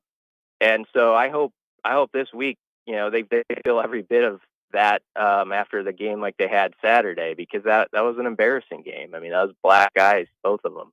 And so you have to have those guys who are driving people to say, this is just not going to be acceptable around here. And hopefully they have it. I don't know. That's a good question. It's one of those things you can't know without sort of seeing some of all the behind the scenes stuff, and even the stuff Chasing 3 documentary's not going to catch. Mm-hmm. So I'm not sure, but it's got to come out right now. Expectation Saturday, which is an interesting one, but also moving forward for Dylan Ryland. I know he'll speak today, but he's had some really good moments so far. It's had a couple of tough ones too. Expectation here in these next couple of games, given the competition. Well, Saturday's going to be tough, but sort of like I was saying about the defense, I want to see him let it rip a little bit. And I think if you look at the offensive performance against Indiana, there were times when receivers were not getting open. That's true. There were also some times, I think, when the ball probably came out a little late when they looked back at it. And I thought it was a tentative performance just by everybody on that side of the ball. It just felt that way. And so I'd love to see him attack downfield a little bit more. Hopefully he gets an assist from some of the perimeter blocking and stuff like that. You have to have that as a young QB or any QB. You've got to have those plays where Barney gets that screen and he gets 7 yards as opposed to 1 yard. I mean, that's like everything in a game like this. You can't live against Ohio State in 3rd and 8, 3rd and 9. And so it's got to be a deal where he's getting some help around him on those sort of plays. It's setting you up in 3rd and 2, 3rd and 3s. The perfect drive in that game up until it wasn't was the first drive of the second half. Yeah. Where they were kind of getting in that rhythm a little Took bit. Some where time off too. Yep. Yeah. Yeah. Like I was telling Brunts up there, I was like, this is the exact drive they need as it's happening. Cause you're thinking if they can take half this clock off and then you get one back, who knows, you put a little heat on them and all that. 14. Yeah. And then the thing completely flips then in a matter of like 4 or 5 plays. But that kind of drive that was leading up to the red zone is just going to be what they need, where guys give them 4 yards when they can get the 4 yards, and then Dillon's going to have to hit a few downfield, and I think they need to challenge Ohio State and at least see if they can do that. Safe travels out to Columbus. Where does the Horseshoe rank in one of your favorite places to visit as a visiting scribe? It's right near the top, I would say. It might be my favorite for a big game. I'm talking big. Like when Bo took his team out there, what was it? It was 63-38, I think was the final score. Yeah. That game. When we got there, that was an electric atmosphere, and it's a very, very tough place to play in a game like this, or a game like that. I don't think Saturday it's going to be a hornet's nest unless Nebraska could make it be that. But it is a special place. I would say it's above the Big House. I would definitely say that. I know everybody compares those, but I like the Horseshoe better. I agree with you. Safe travels, always appreciated. Great stuff from you and Brunsey, and then we'll throw in Shafe. Yeah. Thanks, guys. Hey, that's Brian Christopherson. That game was in 2012. Both teams were ranked. I was at that game. We took the shows out there. Oh yeah, didn't you do the post? It was great. I mean, it's a great atmosphere. The stadium is like everything you see on TV. Mm-hmm. That might be the last time that a Nebraska fan has gotten excited about being able to go to Columbus. Oh. Because Nebraska was 21st in the country. Ohio State looked like they were beatable. They were 12th. It was going to be a night game. It was a night game. But since then, it's like just dread. Well, yeah, even 2018 when they're close, it wasn't like people were going into that thinking, No. hey, we got a shot in this one. No, they weren't. You couldn't go in 2020. Yep. And then before that, the 62-3 game before Frost took his team out there in his first year. I mean, people, I know quite a few people that are going because it's Ohio State. The town is great. I love Columbus. Yeah. And then where the campus is, it's a major metropolitan. It's the largest population in the state of Ohio. Yep. I love Columbus, but it's like the dread. You're walking up to the stadium and you just feel it, And it's then the they do sense of defeat. And then your place kicker is out on the field warming up, and they do Script Ohio, and people are booing you, and you're like, "What's going on here?" Just trying to get my reps in, man. Let's get Darren in here before the break. Good morning, Darren. Morning. How's it going? Good. How are you doing? Not too bad. What's going on, DB? Damon's not here. Oh, my bad. You're fine. Yeah. All good. No, man, it's tough right now. Ty and them, they come back, and this thing that's falling apart. They just got to stay strong and keep fighting. That's the only way. The only hope is defense, Darren? No, that's not the only hope. All right. We need all three facets of the game. But, Dylan been making some mistakes. They all been making mistakes. They just got to buckle down, lock in, and keep fighting. Yeah. Darren, we appreciate the call. I got worried that was emailer Darren. No. You're sure to let Damon know he says what. Maybe it was. I don't know. No, I don't believe that it was emailer Darren. Longtime periodic listener. Make sure you send his regards to Damon. I'm gonna do that right now. I'm gonna text him. Does anybody wonder? I guess this is a question. Nebraska's position coaches don't talk during the season, and maybe for Tony White, I think Tony White will be kind of edgy today because he always is, whether they're good or bad. There were a lot of times where maybe a lot is too strong, but I did see it against Indiana. They don't play Nash and Ty together. Second series, they went on the field together. Yeah, it's not as and much. It wasn't. Yeah, it was, and that was before Nash had gotten dinged up. Mm-hmm. I noticed that a little bit in the Rutgers game too, that you're not always seeing them paired, and I'm not. I understand that is a group that rotates a lot, but I would think this is where again I know Tony White is a far wiser man and has way more insight on his personnel and feel for his personnel. But yeah, I would think part of the reason of rotating early in the game, and sometimes I think Ty was even asked this last week of when you line up, are you sometimes surprised who's next to you? And he even admitted as such of, yeah, but I think his point was everybody's interchangeable because we all, we know the system and, there's depth there. But I'd always feel like, at least in the second half, if you're doing that earlier in the game, maybe in the second quarter, that all that is to build up to have those two guys on the field at the same time there to close out the game. That would be my take. Quick break. We'll come back. Jeff's got a good question on the email, and people got jokes. It's okay. It's Mornings with Sharp and Handley. 1620 The Zone.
All right, welcome back in.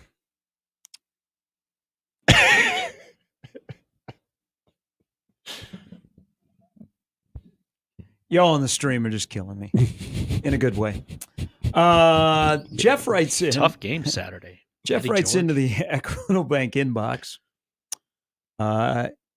Game day. Could it be Lee Corso's last show? Jeff in Arizona. Damn. Well, Ended think at about Indiana. Think about it. They are at Indiana. Yeah. Kind of what the program outside of him playing at Florida State that he is most associated with. He came back last week. Yeah. It was kind of the same before he had to take a couple of weeks off. Yep. I mean, this is it. This is the last year for Lee Corso, but maybe that is his final show, and it culminates with it being in Bloomington, Indiana. Yeah. Damn. That's I think, Jeff, you're onto something there. Yeah, it wouldn't shock me if this is it, and then maybe for the college football national championship or for a big blowout for the playoff game that he has some type of an appearance. But as far as the regular season, if there was an appropriate time in Bloomington, Indiana, this would be it. This would totally be it. We might have some onions being cut up Saturday morning. Well, like the Herb Street, it would probably be the toughest on. Yeah. Because Herb Street has been his confidant. He's kind of the one that's kind of protected him as Lee's gotten a little bit slower. Yeah. Yeah, that would be that'd be pretty emotional, but it would make, if you're going to retire, that's the way to do that'd it. be the way. Yep. Indiana football is like a big part of Lee Corso's life. His last pick is IU. Yeah. There you go. Yep. All right, Jeff. Damn, I'm getting emotional here. Yeah, that would be it. Almost like sets up dreams. too well for him to take then you're gonna Indiana to beat Washington and then put you're on the gonna be headgear. sad, and you're probably going to have to go out and walk around. You come back into 12:30 and go, oh, Nebraska, Ohio State kicked off at 11 because Fox is shoving down our throat that 11 is the place to be. And what's by the score? Holy Lord, that's the score? 6-3? No. I know. No. You're looking at me like I just don't want to be negative. It's not a negative day. So it would be Nebraska touchdown and a missed extra point, right? Of course. Of course. 2 field goals for the first 2 scores for Nebraska? Assuming they score twice? I know I'm going to have a dream this week. Something. I'm going to have a dream this week, and it's going to be of score? a Jim Knowles defense scheming in against Dylan Raiola in that offense. I text you there towards when this thing was getting away in the second half. I said I hated your alternate score because it's looking like it. And it not only saw that score, but then it surpassed it. Like, gosh dang it. Can you quit having your visions? Get off the ayahuasca trips? In the past, you would say, hey, Indiana was a good group of 5 team. That's changed now because they got Sig at the control. Curtis Rourke did have surgery. Yep. Jesus, can you imagine the hate from Indiana on James Williams if Rourke was out for the year? Because it was Williams coming after him on a pass rush. And then his hand comes over. Yeah. It makes contact. Yeah. Do the Ronnie Lott, cut it off. So Pete Thamel has reported that he had surgery and he is expected back for their game against Michigan State on the 2nd of November. But this is a good group of 5 weekend. Notre Dame, which might be the most boring playoff contending team that is out there, they can't stop the run, and Navy runs the ball. Navy is getting 11.5 points in this game. Yeah. Notre Dame Navy. I'm a little bit surprised now, maybe adding more to this might be it for Corso, that game day is not at MetLife.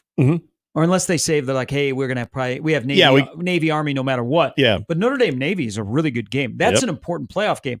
And then, this is a good group of 5 weekend. Look at Boise State, UNLV. Yep. You get that on Friday night. Boise State -3 in this one, by the way, on the road to UNLV.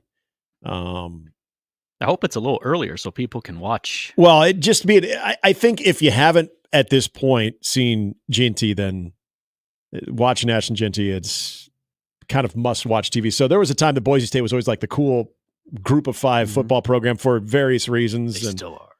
But now that you've got a running back that is doing ungodly things, that is hopefully bringing the Heisman back to the running back room. Yeah, this is kind of cool to have it stand alone on Friday night as well. Like I think that's the part of me when I think of Boise State. I get it. They're a high-ranked group of 5 right now, but it's more of what they bring it in watching the Ash and Genty show because he is as good as advertised, probably more. But UNLV, 6-1 right there too. Barry Odom. There's some guys that are built just to coach at that level, and hey, they gave it a crack at the higher up level.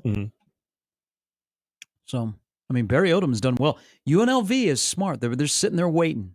If they could get basketball back to an NCAA continual program, and football puts some people in the Roomba and is better than the NFL team that plays in the Roomba, not hard to do. They're attractive. It's Vegas. It is Vegas. You always have that going. But they've got to get better in those 2 main sports, and they got to find some support. You're saying Big 12. Gee's an alum. Big 12. I mean, Big 12 makes sense for UNLV. Yeah. Oh, especially with, and I want a rematch. The basketball part of that is interesting because even though they have not been the program of old, it still has a brand. I remember when in 2008 when UNLV was playing Kansas in Omaha. I was excited. I expected Tark to come out. Well, what was crazy is as I'm sitting down, I could hear some guys behind me because I was up on press row. Oh, that wasn't me then.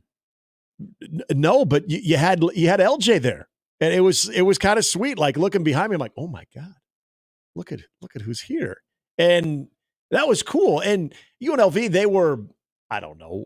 Well, KU would have been a 1 seed. They must have been like an 8 or a 9? Like an 8 or 9. Yeah. And that was one of their better years since, the Tark years. But that's still Wink a brand. Adams is a name I remember. I just remember a lot of people were excited that, oh, cool, Kansas. Well, we know Kansas is good. And they're playing UNLV. This is sweet. Oh, so it's still a draw. Died that weekend. If you can have success consistently basketball-wise, and then, with the Vegas market too, hell yeah. It's not a bad weekend of football this weekend. You got Syracuse and Pittsburgh. Mentioned the other LSU, Texas A&M, Texas Vanderbilt. Vandy, yeah. Let's go Vandy. Mizzou, Alabama. Let's go Elephants. Mizzou fans are excited to be playing Alabama. They don't realize that's not the real Alabama. This is the Kellen DeBoer Alabama. When's the last time Florida State was a 21-point dog against Miami? It's probably been a while. Yeah. I mean, I'd like to think so. I can't wait for Miami when they play a real defense. Because their defense can't stop anybody. And all Miami does is play these chaotic games. Like no game that Miami is playing right now is like normal. Yeah. No. I mean, Cam Ward just chucks it all over the place and they score a bunch of points. They can't stop anybody. Yep. And games become 52-45. And you're like, how did this game get to this point? Yeah. Yeah. Like they did this past weekend. News out of the basketball world locally. Amari Bynum has made his decision on where he's going to go to school. The Omaha Bryan product, who is going to a prep school. Nebraska has been courting him heavily. Probably within the next couple of hours, he'll announce publicly where he's going to school. Okay. So I will not steal his thunder, but it looks like he has made his decision. Okay. Good on you. Can you get him on the phone? He wants to announce on. I don't know that people around here will be appreciative of where he's going to school. Oh. I don't know. I don't know why I said that. Foreshadowing. But it does look like he has made his decision, according to people that are close to the situation. Okay. Football real quick, too. Are you going to KU K-State? Yes, he's going to go to a football school. Huh? Yes. Am I going to KU K-State? No, I was asking Jimmy. No, if I wanted my car vandalized, I'll just go do it myself in the parking lot. Well, just checking. Also, I'm too damn lazy. That game was supposed to be a lot bigger than. Well, I think it's still going to be a good game, but Okay. yeah, I don't want to go to Manhattan. Okay. I didn't know. Move it to Gretna. We'll talk. Now, that would have been a game they would try to play at Arrowhead if KU was the host, right? Well, yeah. They would not have Now that would been be playing awkward. at the soccer moving stadium. A home game in Manhattan to Gretna, of all places. Exactly. But it would be good for me. Why Hey, not? it's going to be a 2 Well, TV day and it's not a Saturday, big- so- It's the liner or Topeka. It's not a Big Ten team either. So if true. you're going to do something in Gretna, it's got to be all Big Ten. Yeah. They don't have the Big Ten landing yet. We'll take a quick break, come back, put a wrap on the show. We'll try and get through some tweets and emails that we have not opened up. It is coordinator day in Lincoln, and also some players will talk. Only one player talked after the game on Saturday, so I would imagine the quarterback will talk amongst others in Lincoln. It's a little bit later today. They're having Bloody Tuesday. Yeah, the Bloody Tuesday's going an extra hour. Actually, they got to sleep in a little bit because of fall break. Oh, that's right. Yeah. Oh, sorry. You didn't have let's that. just let's pretend that they're just going longer today because it's No, somebody showed up in Omaha that I was like, oh, you're not supposed to be. And no, we got fall break. How long is fall break? Like a month? They go back to school tomorrow. Yeah. Oh, okay. So I'm like, you know what? Back in my day, no snow days, no fall break. There's no winter break. Is like And 3 Amigos months. on campus. So it's like an entire semester. Yeah, I had that explained to me. Like, you guys are off for winter break for a long time from Lincoln. Because of J-term. Well, because, they want us to take classes. Mhm. And I'm like, that wouldn't be happening with yours truly. So if you don't take classes, and by all means, enjoy a long break. Wow. All right. So, I mean, maybe it's not Bloody Tuesday. It's Bloody Mary Tuesday. There you go. 1620 The Zone.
This week's Zone Deal is Stories Coffee Company. Stories Coffee serves premium coffee roasted on site. Also serving teas, smoothies, breakfast, and lunch. 7 local craft beers on tap and delicious wines.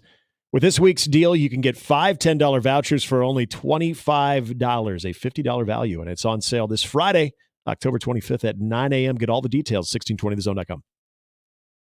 CBS Sports Network has announced their basketball schedule. Of course, they're not only still doing Big East games, but they are doing some Summer League games, and Omaha will have a home game on CBS Sports Network. January 8th, conveniently, while the students are on break, they'll play at Baxter Arena against preseason favorite Kansas City. Okay. So who's going to be doing the radio call? No, I'll be doing radio. It's a simulcast, like Chick Hearn back in the day. Oh, there you go. I don't. You don't want to be biased in that league. Oh, heaven forbid. Yeah. South Dakota? South Dakota State? So good. CBS Sports Network will be doing a game from Baxter Arena coming up on January 8th. John writes in about conversation earlier in the show about Tom Petty. So Tom Petty is so good. There is a cover band called It's Good to Be King. They played at the Slowdown in February. They are awesome. Okay. And $20 is better than $200. So they're that good that it's okay. It's always, there needs to be, maybe this exists and I don't know. There needs to be a page that you can get on the interwebs that tells you the very best cover bands, like worth it. Because then you see it's called Reddit. Where did you see it? Who'd you see at the Steelhouse? It was fake Fleetwood Mac. Yes, like Fleetwood Mac. I don't think that's not what they're called, but Fleetwood Hack. No, they were really, really good. Yeah, you said they're very good. It's always good to know those. There's I think, Rumors of Fleetwood Mac. Rumors of Fleetwood Mac. Okay. Yeah, I had some fun with that while I was standing there with the people we were at the concert with. I'm like, yeah, this is rumor. I thought it, because initially I was told, really thought it was Fleetwood Mac. Right? I was told we were going to Fleetwood Mac. Yeah, I'm like, damn. why are they playing at the Steelhouse? Yeah. And then it was just rumors of Fleetwood Mac, but they were really good. They were really good. I think they're coming back. There's a good Jimmy Buffett tribute band that they've played at smaller venues. Here they played at. I think their thing is doing wineries, because they did Cellar 426 out in Ashland and then Soaring Wings out in Springfield. But we've seen them twice. My mother and father-in-law and that side of the family, huge parrot heads. Mm-hmm. And so we've gone. Actually, I think they were out at in your neck of the woods too, over at Stinson Park. Okay. But they get a following. They get a lot of people, and they all come decked out with the parrot head gear. Oh yeah. That is a loyal group. It is. It really is. We went to what ended up being the last time we ever saw them. So we'd always go out to Alpine Valley in Geneva, Wisconsin. Mm-hmm. Again, they did this for a very long time. And so I was introduced into the tailgating scene at the actual Jimmy Buffett concert. And it is wild. Like you're some you don't care to, but you're seeing a lot of topless women. That was one of the most interesting things, because we were staying at an Airbnb and there was this young group. They had to be like in their mid-20s that were huge parrot heads. This was like their 4th concert of the summer. They follow him all over the place and they're in their 20s. So I feel like this was thing that was like passed down from generation to generation. But yeah, it's to say they're loyal is a major understatement. A couple of emails here to wrap up on our discussion about Nebraska football. Eric writes in, if you want to watch something interesting, I've noticed this watching the replay of the games on YouTube, but if you watch Nebraska Gunners when returning punts, it's awful. I watched during one game, and I can get back to you on which one with more details. The Nebraska Gunner gave up and was past the white out-of-bounds line almost the exact time IGC caught the punt. Like, what the hell is going on special teams? The Rutgers one had a couple of good ones, too, in that game. I'm trying to remember who the hell was the one who was it? It was the Rutgers game, right? Or was it the Purdue game? Purdue. Yeah. Okay. Yeah. Where you had a chance to pin them like at the one, and I can't remember who it was, but he was already in the back of the end zone. Anthony writes in, said, Gary, 2 thoughts. Mike, this is random. Mike from earlier was mentioning Van Poppel and his lack of usage. How much of that can be attributed to injuries to other young players, Fedoni, Prohaska?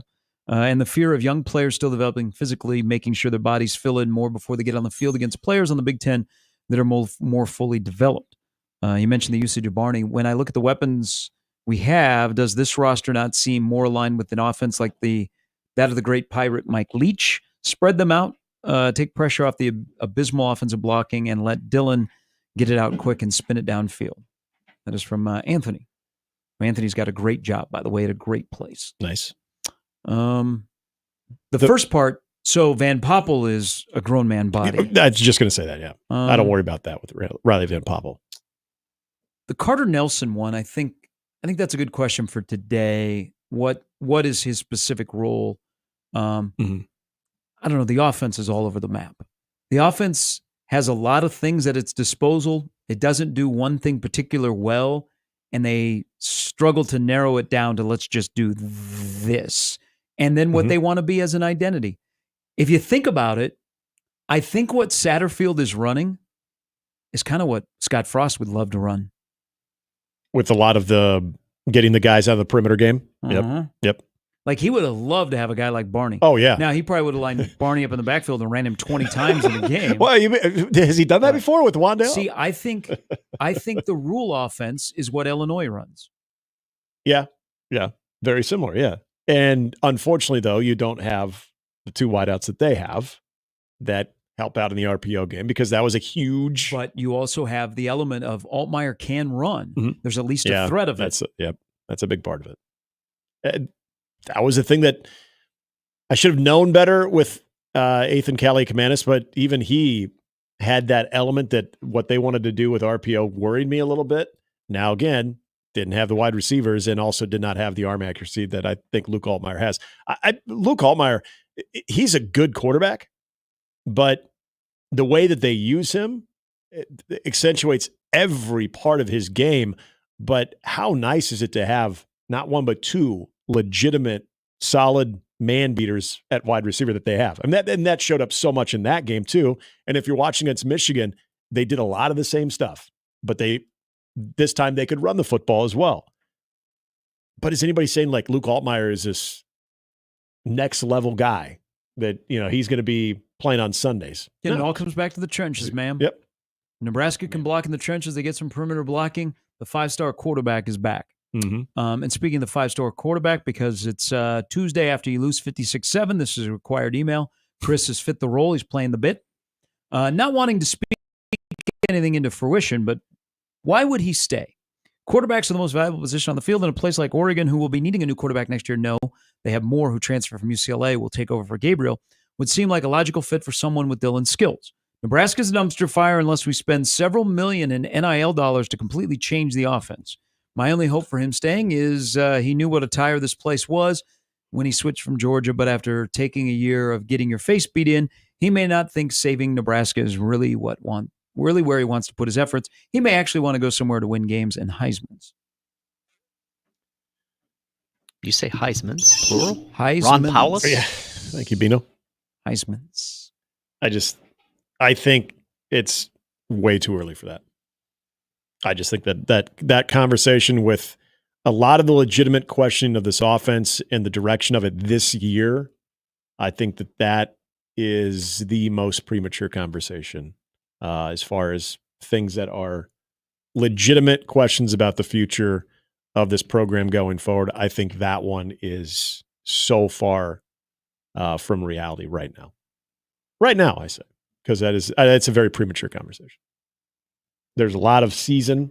There's a lot of growth. I still do believe that there is a good relationship there with Glenn Thomas. I think there's a lot of different elements, the family element, all of that stuff that I think still leads me to believe. I understand the question, but I don't want to entertain it right now. It ain't happening. I'm right there with you. Yeah. So there you go, Chris. We'll get another email tomorrow about that. You're not alone, Chris. You're not the only one who's emailed about that. Well, people were emailing about that in the spring. They're like, does he realize what he's getting into? Do not step on don't step on our cape. We were enjoying that. They need to slow the game down a tick for him to help him out. Because right now they're just things are not, it's so clunky. And I don't know if they can do that. I will tell you, the only way that offense is going to get better in the last 5 games is the offensive line. There's no new personnel that's walking in the door. No. Not a guy that's going to spend, he's going to play 2 games of his red shirt. That offensive line will be the reason how Nebraska eclipses only once in the last 15 games against power competition, scoring more than 30.